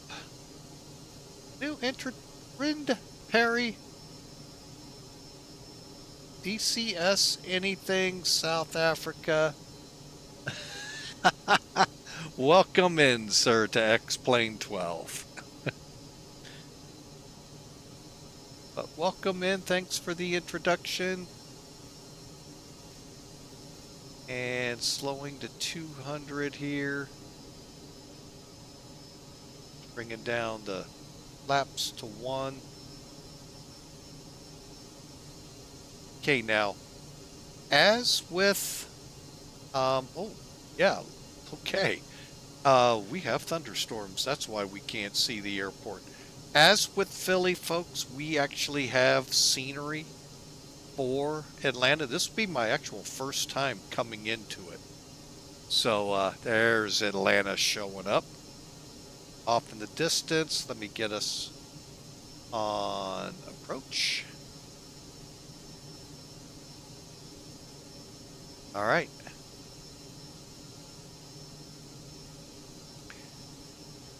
And we are currently, folks, 17 miles out of Hotlanta. Oh, it's about time you got back here, Bad Attitude. I prefer not to dive. That's only a KATL.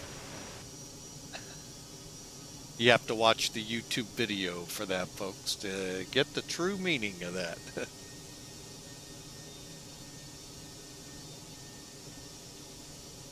All right, I'm going to go ahead and bring us down to 160. Utilizing as much straight and level to slow us up as possible. Let's go ahead and arm up the spoilers.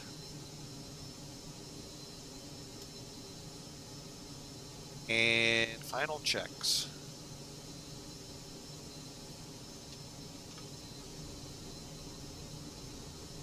on glide slope. On Donner and Blitzen. Gear down, 13 miles out. Little far out to drag them, but you know, hey. Uh-oh, bad attitude has an entry of 250 in there, sir. See how well I can do. All right, we're going to go ahead and take it all the way down to 140.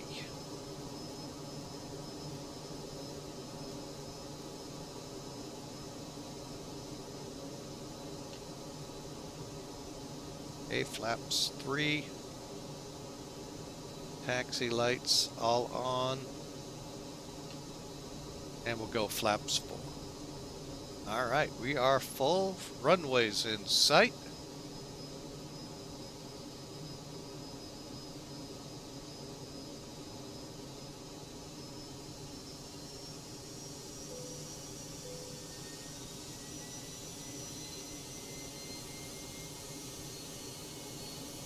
Hang on a second. I thought I had that light on. Oh, there we go. Much better.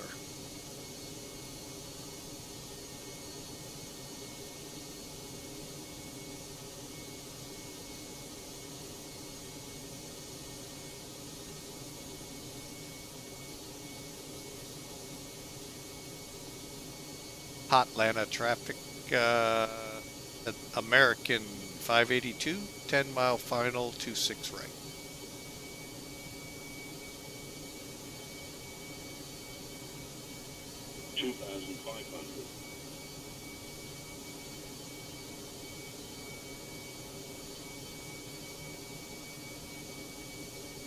Okay, there's AJ. We dial it down one more. AJ, 2,700 feet. Remember, now that is MSL.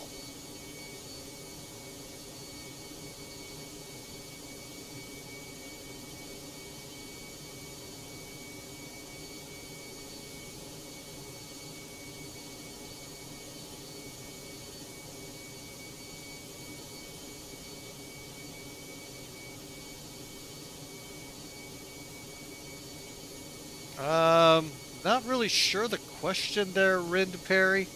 I don't have any troubles. Well, unless you're trying to switch them in flight, they could always be problematic. But I don't have any problems going from livery to livery. 2,000. Especially, say, like the Caravan when we fly it from Thronda, using that little pop out that comes out the side really helps on it. From the menu, I don't really have any troubles. Now, they sometimes show up like little Cessnas and stuff like that, but they usually are fine. I'm going to take over for the landing. Be right back with the chat. My plane. Let's see if that fuel imbalance is going to cause troubles.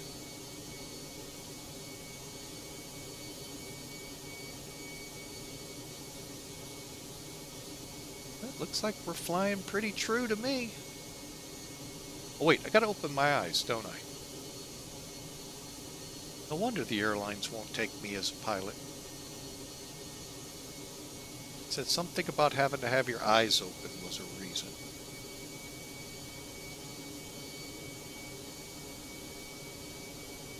Okay. 1,000. Boy, that wind really is down the runway. Not sure why I'm zigzagging so much. Stable landing. Now again, watch below the horizon here and here, folks. And yes, I'm below the glide path. Hang on, pulling up.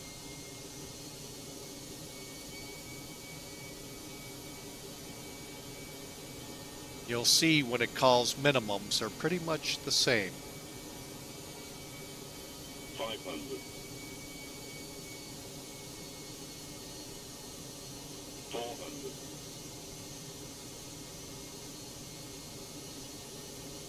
300. 100 above. Glide slow. Minimum All right. Oh, that was actually a little off. Okay. 100. All right, we're getting ready to flare. 50, 40, 30, 20, retard, 10, 5.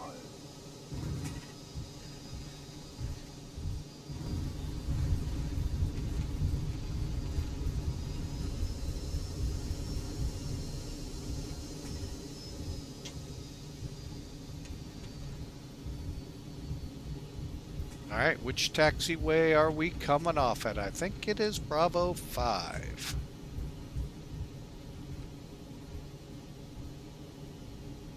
Where are my taxiway signs?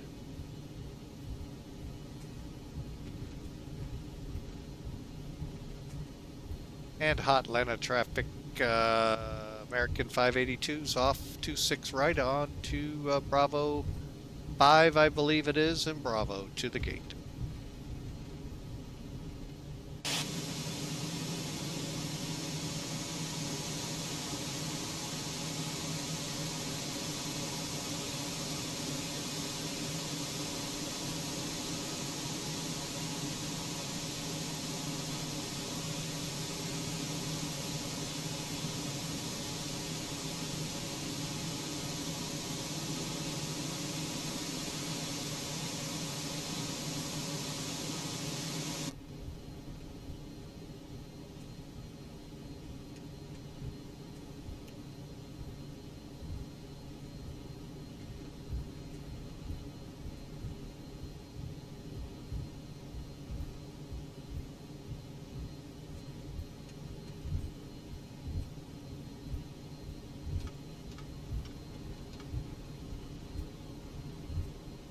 All right, do we want to take the taxi ride around on Victor? Hang on a second, I'm going to get up here and clean up. All right, spoilers there.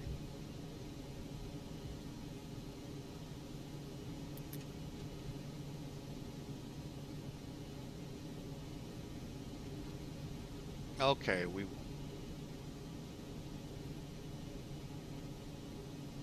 I know we got a Delta getting ready.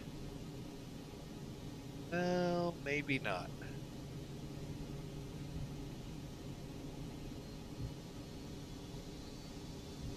And hot Atlanta traffic, American 582 crossing 26 left.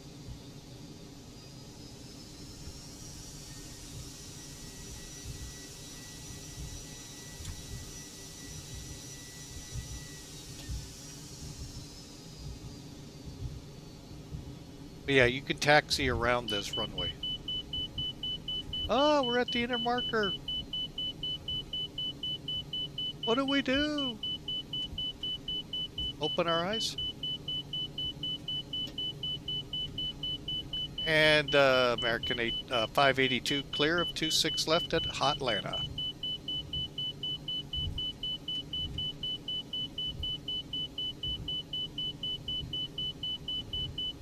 Oh my, what do I do?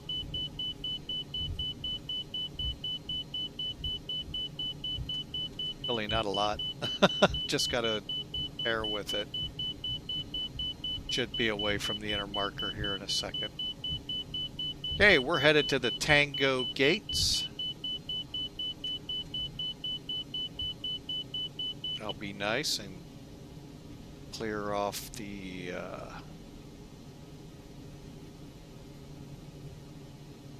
radar here real quick.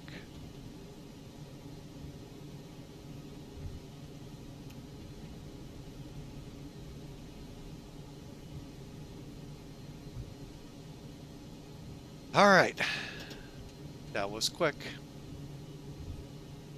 Tango Niners, what we're looking for, folks. Could just say number 9.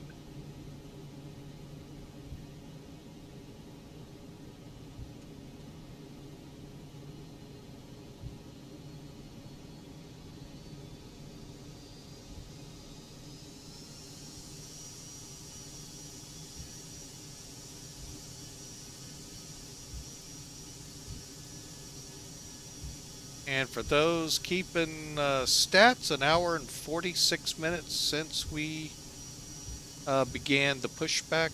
Turn that on. Wing lights can come off.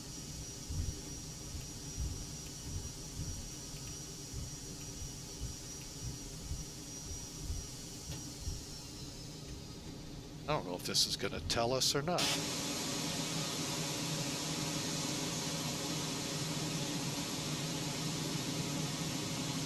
I just happen to know it's this last gate right down here.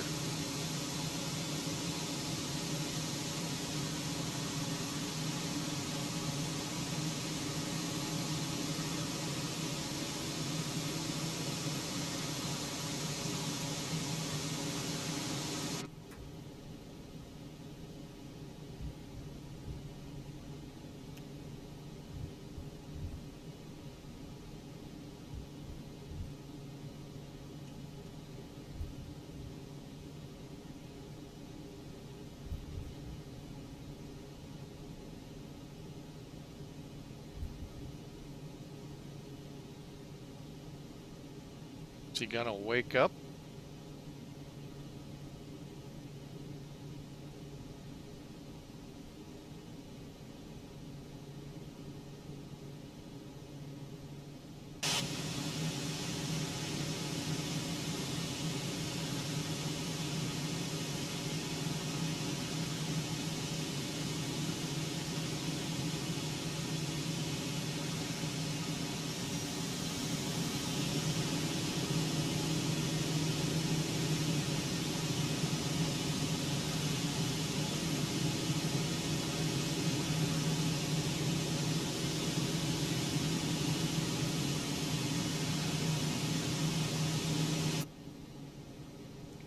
Guess that guy didn't wake up. All right.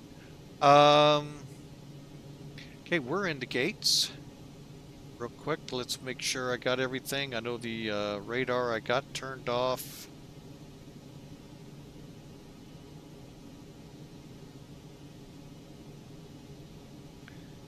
All right, PWS off. That is potential wind shear, folks, and your. Huh, I may not have transmitted. That is not cool. Remember how I told you to watch this? Somehow that became unchecked. Okay, APU's on. Go for the bleed.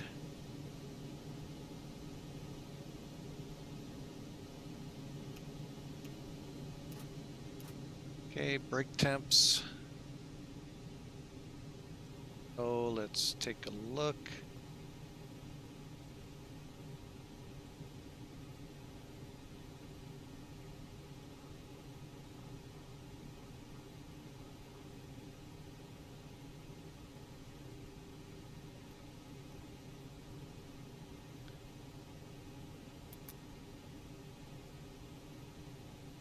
All right, and what we'll do for the time being, let's see if we can't get that jetway to move.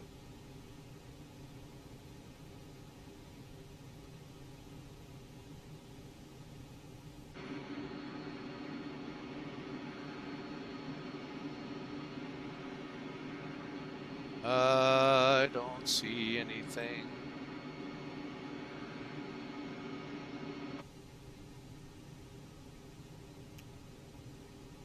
All right, I don't know how to make that jetway move. I must not have a specific program.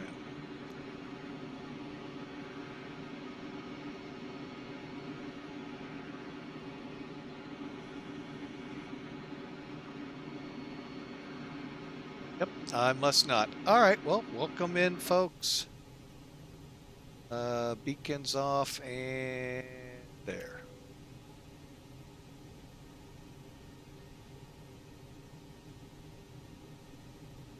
All right, let me throw the chocks in.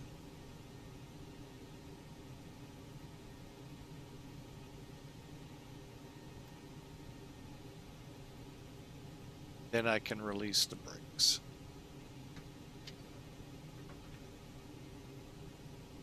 All right, And we'll let the brakes really cool now.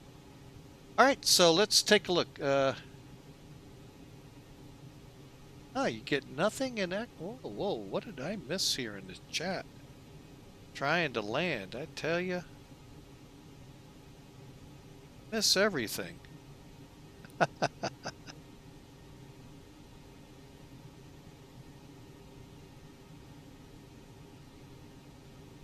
Uh-oh, bad attitude 1 with 250. Ooh, 476. Yeah, I guess it kind of thumped at the end.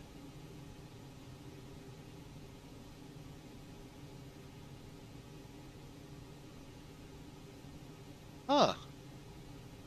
Interesting. Get nothing from my X-plane. I wonder why you can't switch aircraft. That's weird. I will say that's something I haven't come across. Get off this. Okay, so everything's open. They're unloading. All right, so let's take a look at this. And once again, here we came in. 414, they got us.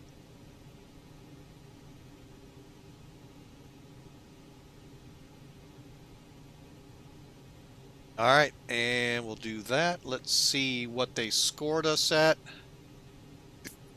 after I log back in.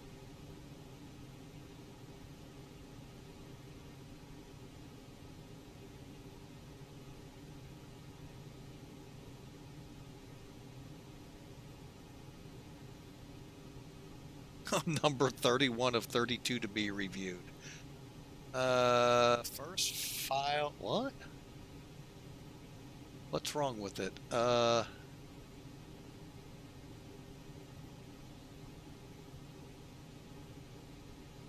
okay.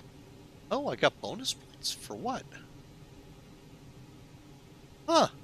Got bonus points. Cool. They're checking it out, but I'm still good if I wanted to fly again. All right. Landed safe, field length, good. Hey, we did pretty good on this one, folks. 420 points. Hey, we'll take it. That's pretty close to our landing. Sorry, folks, had to go there. All right, so let's take a look at it, shall we? We'll do it with Sim Toolkit. I couldn't resist. All right, there is Sim Toolkit. 476. Let's get rid of Hotlanta here. You can see, boy, there are some storms blossoming here. Oh, wow. Okay, so let's first finish the flight. Hit OK. That's going to put us to our logbook, which right there. From here, I wonder why American does. I'll have to go in and check if that's set up right. Oh, I know why. Never mind. Okay, it's still fine. So we went almost 2 hours of flying time, 579 miles. We burned 3,800 kilograms of fuel. We only landed 1.5 Gs, but it was with 476 feet per minute, 124 knots. Folks, that's 1 knot shy of where we were supposed to be. Why I like Sim Toolkit? No, this is not my airplane. We get a feel for where we actually were on the runway here. Look at that, pretty much right on the center line. I could see that. Is what? Sim Toolkit? That is not standard with X-Plane. It's not standard with Microsoft. It is a standalone program. It's a nice flight bag tool to have because it gives you a ton of tools to use and to learn from, as I'm about to here. 26 right was our runway. You can see it's 9,000 feet long by 150, 900 feet above sea level. Great. We were 1,620 feet down the runway. All right, now, we all know that the blue dot, as it says down here, that's your landing threshold for those unfamiliar with airports. Never try to land in the blast pad or chevroned area. folks, there could be stuff in there to foul your engines, tires, airplanes, bodies. No, not gonna, just kidding. But seriously, this area is just that, for blast protection, so the grass doesn't get taken out with every heavy fighter that takes off.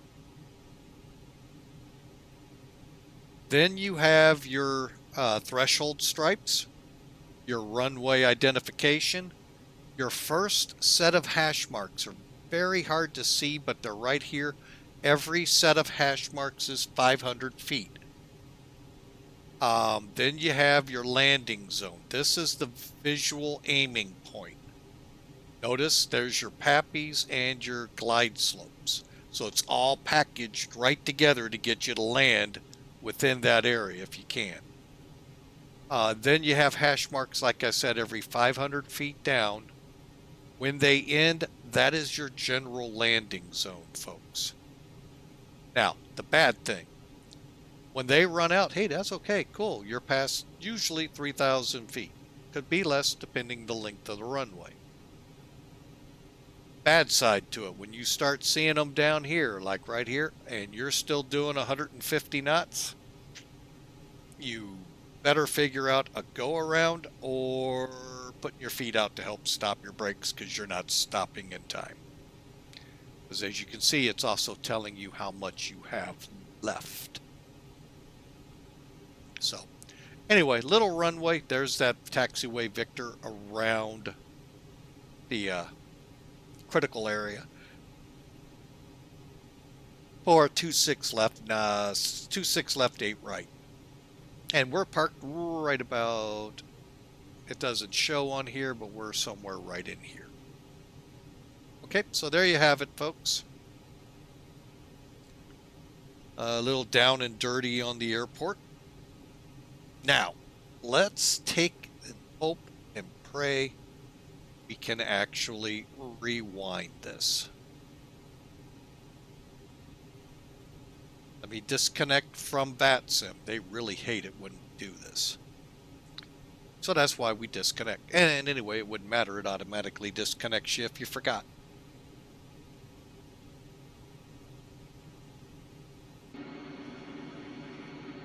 Okay, the reason I came back out is I need to close up some stuff here. We'll just do it from here. Makes it simple. Close, close, close.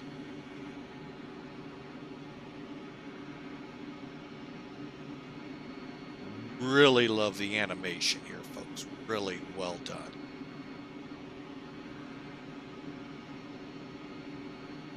It's even more when you put the catering trucks up to it. And I'm going to figure out why I don't have a jetway. I thought SAM was what I needed. I wonder if it's AutoGate. Anyway.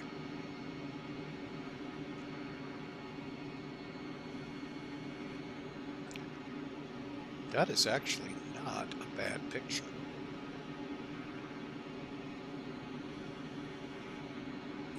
Okay, let's get into the airplane. Up first, set the parking brake. The chocks. All right. Will it let us do this?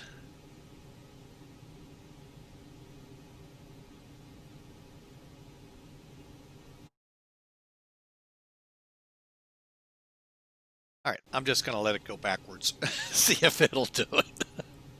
We did this yesterday, folks, and it's not going to let us.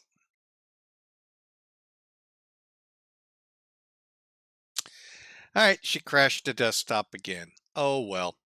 Hang on a second, folks. There we go. Hey, it's been a pleasure. Really would have liked to have seen that approach. Waiting to see if I'm going to get a crash report. Guess not. All right. Well, folks, hey, thanks for flying with Mike. Really hope y'all had a great time on the flight. It's been fun for me. It was an hour and, well, let's see. Currently about 2 hours, 50 minutes from start to finish. And folks, it has just been a blast. Next week hasn't been set in stone yet. I think I may have some appointments next week, so we'll kind of see how things pan out with the stream and all. I try not to, although I got into a lot of trouble Monday. That's on me. But thank you all again for taking time out of your Thursday, as I like to call it, Friday Eve. Folks, Friday's just a day away. Come on, it's great. The weekend's here upon us. Embrace it. So, folks, I hope you all have a blessed rest of your day. For those of you that missed out on part of this live stream, hey, we'll have it up on YouTube here shortly. Give it a couple hours. It'll be up there. You can watch it, enjoy it. I hope you enjoyed the flight here of the Allegheny Airlines Heritage flight with American. And we'll see you all next time, sometime next week. God bless you all. And I really hope you have a safe and wonderful weekend. God bless.